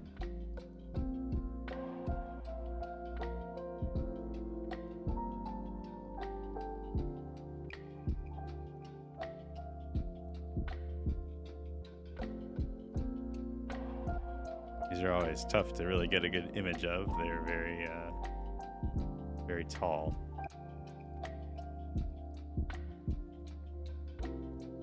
Wow, though. I love like, often when I see test data amoebas, they're just the test. And don't see them on the move so much. Whoa. It's like evaporation that's happening.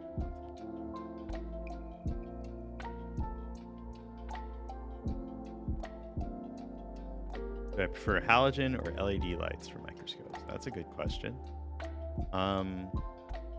So I think they're basically you're never going to be able to like beat out halogen just in terms of spectral performance, like having a nice clear nice clean spectrum, but I use a 100 watt LED for my BH2. A pretty straightforward modification, and the nice thing about LED, of course, is that there's a lot less heat output, and just for the amount of like excuse me, for the amount of energy you put in, the light that you get out is unmatched.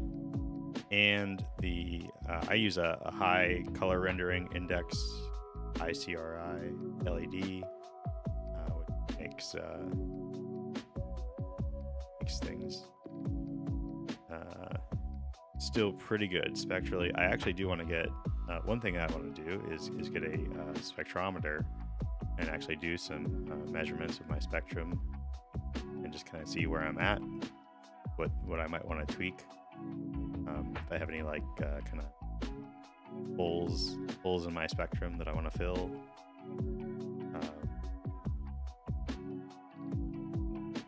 So yeah, I think the other thing just to kind of consider practically is that this is something that one of our Discord friends is dealing with right now.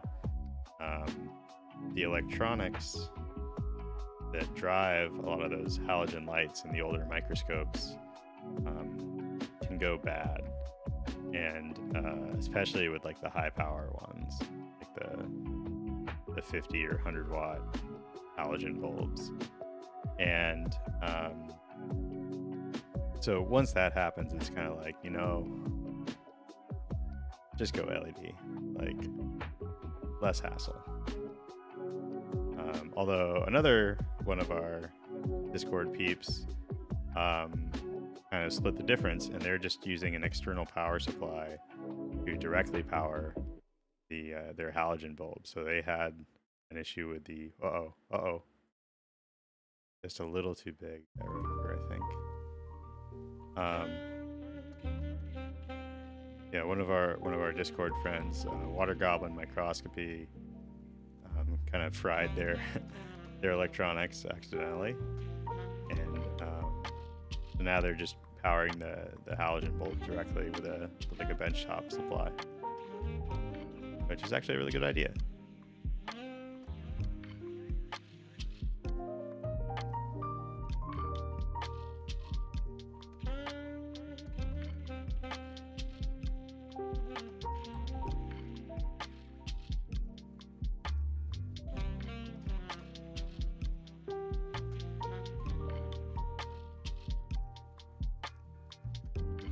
These things are cool. These guys remind me of like mackerel or something, or tuna. I don't know. Just the kind of the spines that they have and stuff. Look at those feet. Look at the Siri.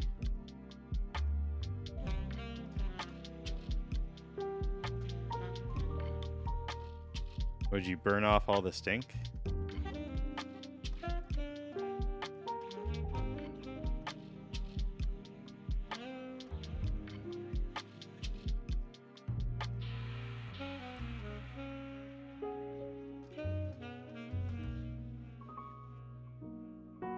sensor is kind of out of position here. Oops, other way.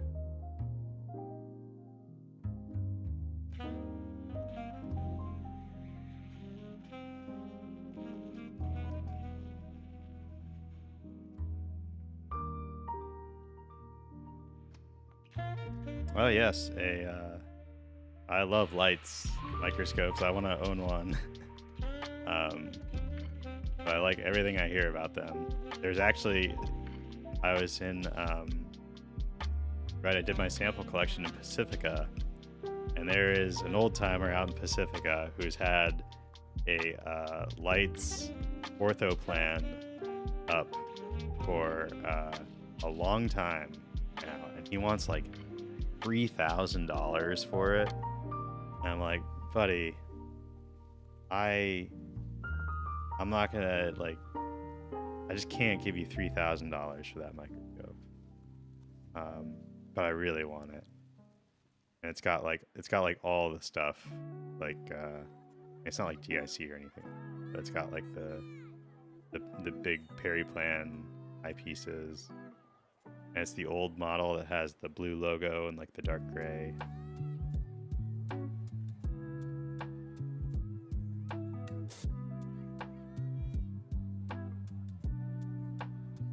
I've heard very good things about the focusing system on the lights microscopes, that it's like zero gravity, but also that it's terrifying to service. There's like a million ball bearings in the...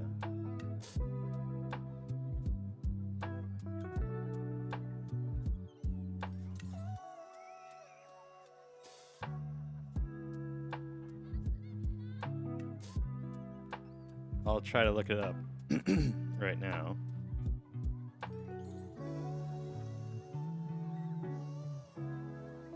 There are a lot of these Hypatrix though.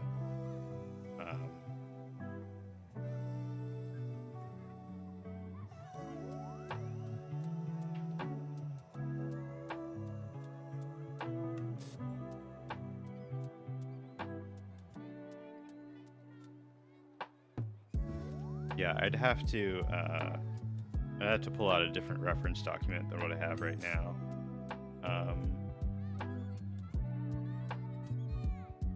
I see this one fairly commonly, but it's a Hypatrick.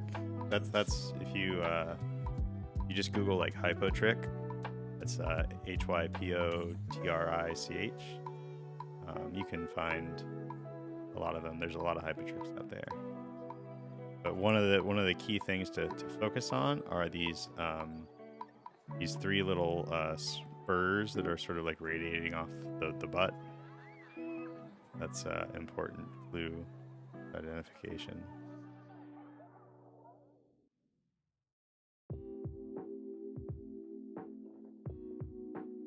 Yeah, the three little I forget what they're called.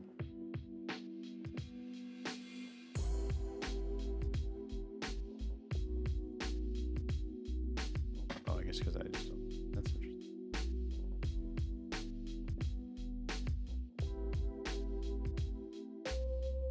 I want to try some experimentation with the DIC system too.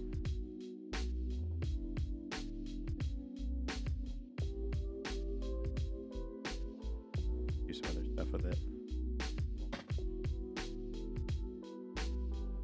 Now here's one that's in the middle of splitting.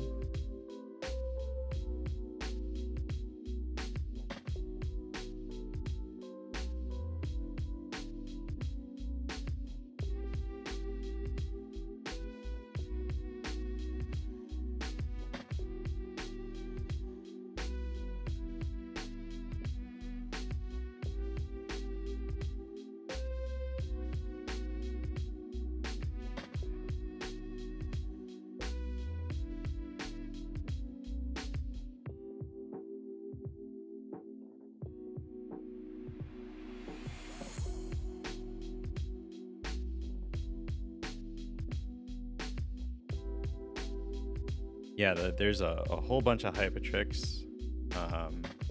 If you go to the microscopy subreddit and pull up the identification resources sticky post that I helped write. Go down to, there's like a ciliates subsection, and in there is a link to sort of like a flowchart book that basically helps you identify ciliates. So if you're really curious about a certain hypertrick that you're seeing, you can crack open that book and look very closely. And one of the cool things about identifying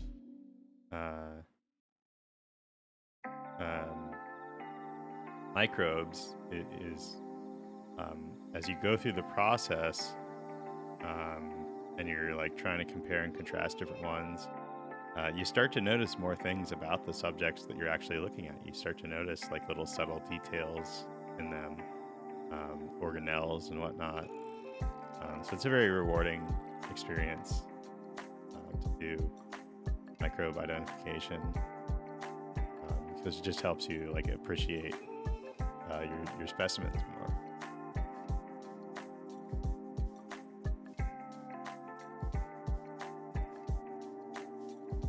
Can't read it, huh? Trinocular, small, phase contrast with dark field and the Marsky filters.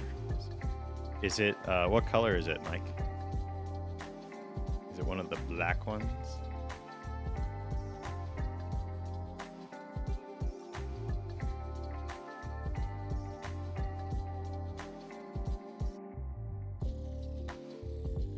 Here's our nematode again.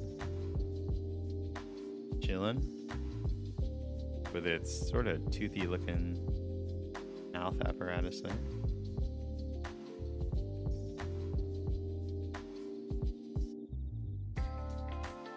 Oh, you got one of the black lights microscopes, the black enamel ones. Yeah, those are very cool. Mike, you should hop on the Diet Tom's Discord and post some pictures of that. There are some people there that would love to see that.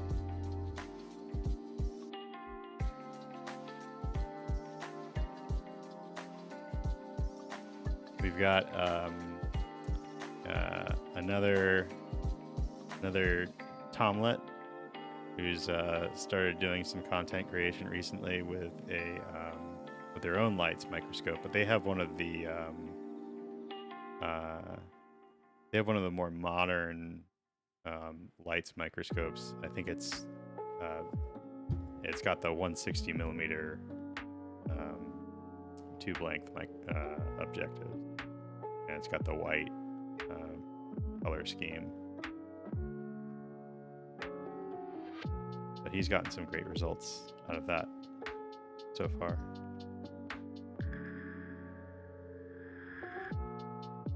Yeah, your kid's probably already on Discord.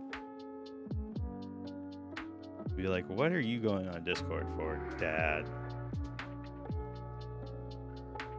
Discord's for kids. Don't worry, we got Carl Hunsinger is on Discord now officially. He made a comment. He's our first like old head to actually make a comment. Mr. BH2 himself.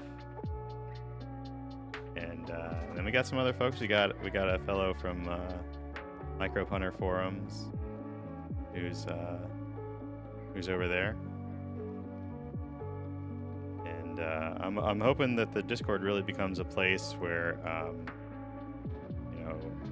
kind of everyone in the hobby of microscopy comes to learn how to do better microscopy and network with people and learn from each other. And we all love seeing microscopes, cool microscopes, especially lights microscopes. I would love to see some black enamel lights microscopes on the Discord. And I think one of the things, one of the big things about what I'm doing here is like, I think this footage is fantastic. I think this footage is damn near as good as what anybody else is making, especially for live. And it's with a microscope that is, you know, going on 40 years old.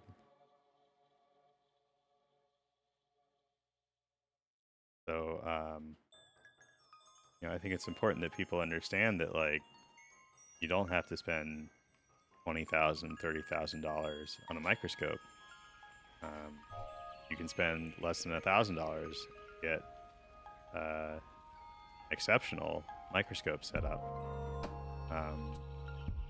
that honestly has a lot more interesting heritage, and I don't know, they're just fun to use.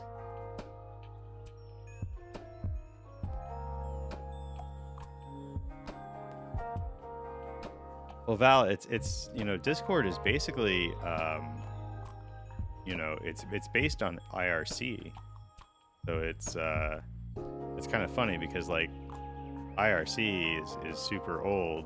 No, what happened to our little gastrotrick friend here? He's not looking so hot.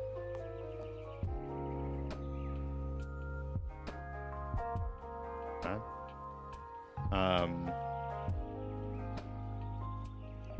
It's kind of funny that, like, you know, because IRC is, like, ancient, you know, as far as I'm concerned. Like, I was never on the IRC or anything like that. And, but then it just, like, comes back as Discord, and the kids are like, oh yeah, this is great. But I will say, so the Discord, it is, I understand the position that it's, like, seems chaotic and all that. I do have a forum set up on my Discord where you can actually post, like, threads in a more, like, structured manner. But Discord's been really helpful for just, like, if somebody has a problem or they want to learn how to do something, like, they post about it, and I'm like, yo, let's get on voice chat, like, right now. I'll share my screen, I'll show you exactly how to do this. And that's been really cool. People are, like, live streaming their own microscopy on the Discord. I do some sort of, like, quote unquote secret live streams.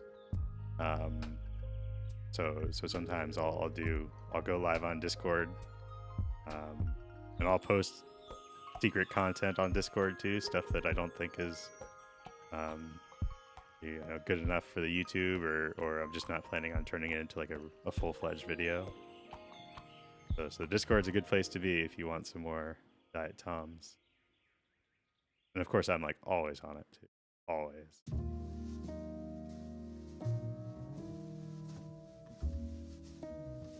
Total setup cost is not something I like to think about. Honestly, I know this is, like, a crappy answer to that question, but, like, I just don't think about it. Oh, hey, these guys have made some progress. Like, I will tell you that I use a Sony FX3 camera now. That was one of my big upgrades. I think you might see these guys split. The Sony FX3 is a very expensive camera, but it does 4K 60 video recording and has very good low light performance. So you definitely don't need anything near that quality. The Nomarsky method, I don't know if he's still hanging around here. He's been using an iPhone with his DIC equipped VH2, and has been getting great results with that.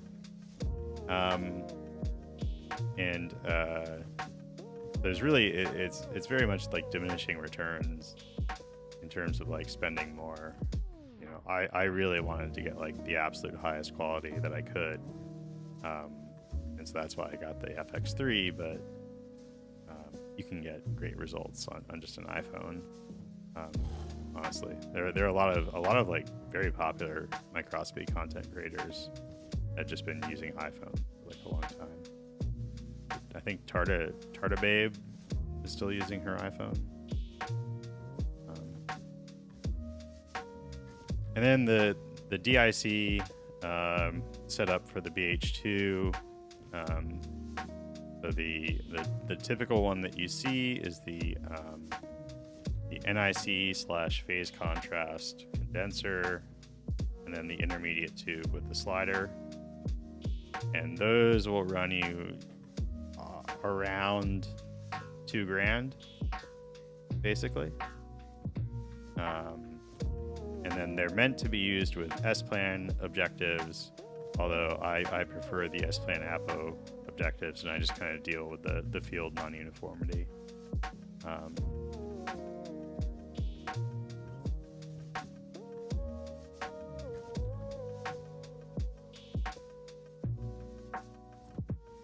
So, I mean, you can get a BH2 with S-Plans for like, I don't know, if you watch eBay long enough, for like probably $500. So it's like, I don't know, $2,500 to $3,500 for a DIC equipped BH2. The challenging part really is just finding someone who's willing to sell their DIC system. People don't tend to let this stuff go. I bought mine from a fellow in China, actually. He was really cool. I was a little worried at first, you know, PayPaling some guy a few $1,000s, you know, in China, but he was very cool. He was taking pictures, sending me videos the whole way of the equipment and packing it up.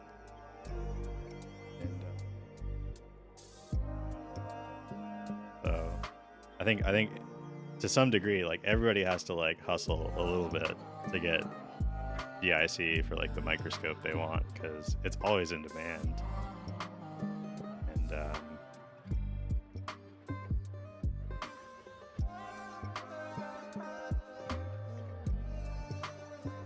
I honestly kind of love how slides look when they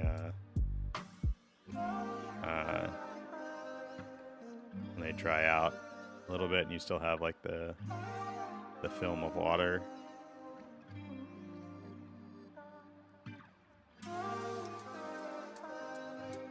There's our little friend again. Fluoro, like for fluorescence, or fluoro objectives, rather. I have so I bought, again, just another example.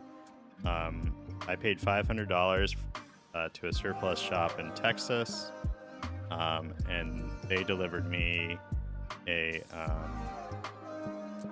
BH2 with some objectives. I don't remember what objectives it had, but also with the reflected fluorescence attachment.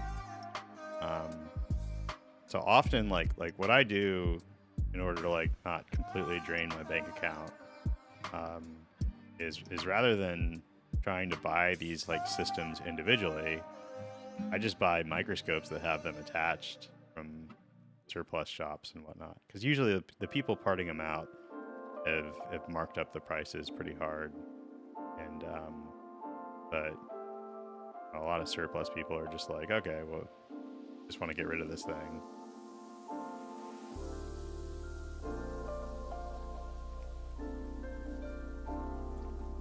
So, yeah, I check eBay pretty much every single day, sometimes multiple times a day, for new microscope stuff. I'm always watching.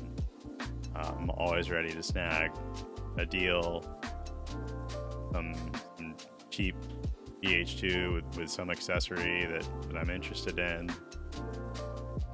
Have that.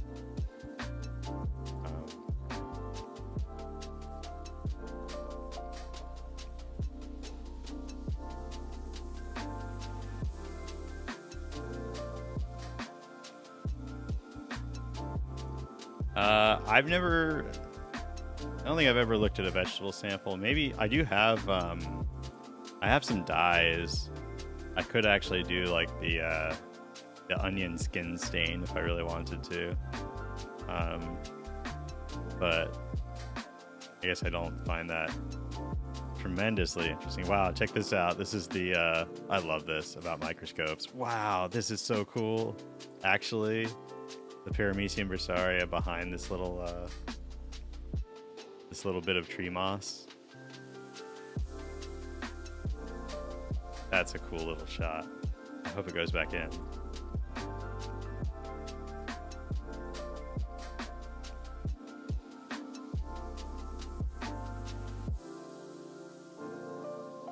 Go back, buddy. Go back. Yeah, there you go.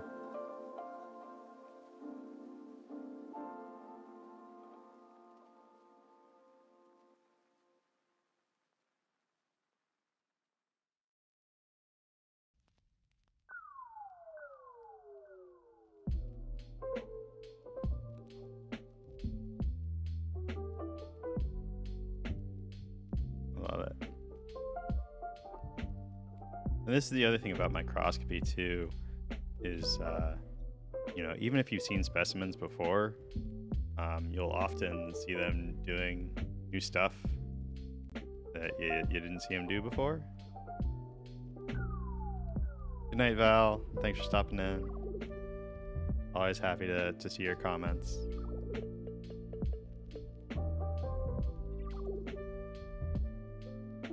Mike, if you go to my YouTube profile, I'll just, hold on, okay, I'll get you the link. By people, copy. Okay, that link is only valid for 7 days, so act fast. And if you have questions about how Discord works, feel free to, you know, message me directly. If you're getting like too many like audio pings or something like that, like let me know. Discord is like endlessly customizable. You can configure it however it works for you.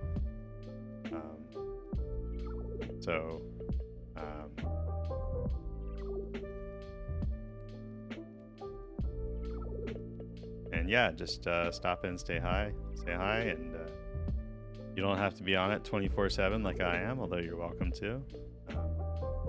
But definitely post some pictures of your microscope and anything that you've seen through the microscope. We'd love to see it.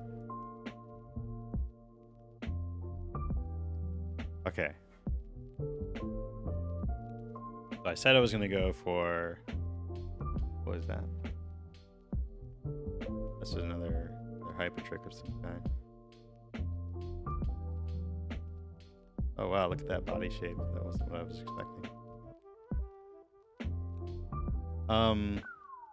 So I said I was gonna go for 10 more minutes, and that was like 30 minutes ago. Tardigrades. Useless. Absolutely useless animals. Honestly. The worst. Look at it, it's not even like pretending. Not even twitching. Unbelievable. I think I'm gonna turn in for the night here, guys. Thanks so much for tuning in, and we'll be back at some point. I've been kind of like doing these on Sunday nights. I won't be here almost certainly. Well, we'll see. Next weekend is my best friend's getting married. I'll have a lot of like groomsmen duties. So I might not be doing anything next weekend as far as like streaming, but I'll be back at some point for sure. So stay tuned. Good night, everybody.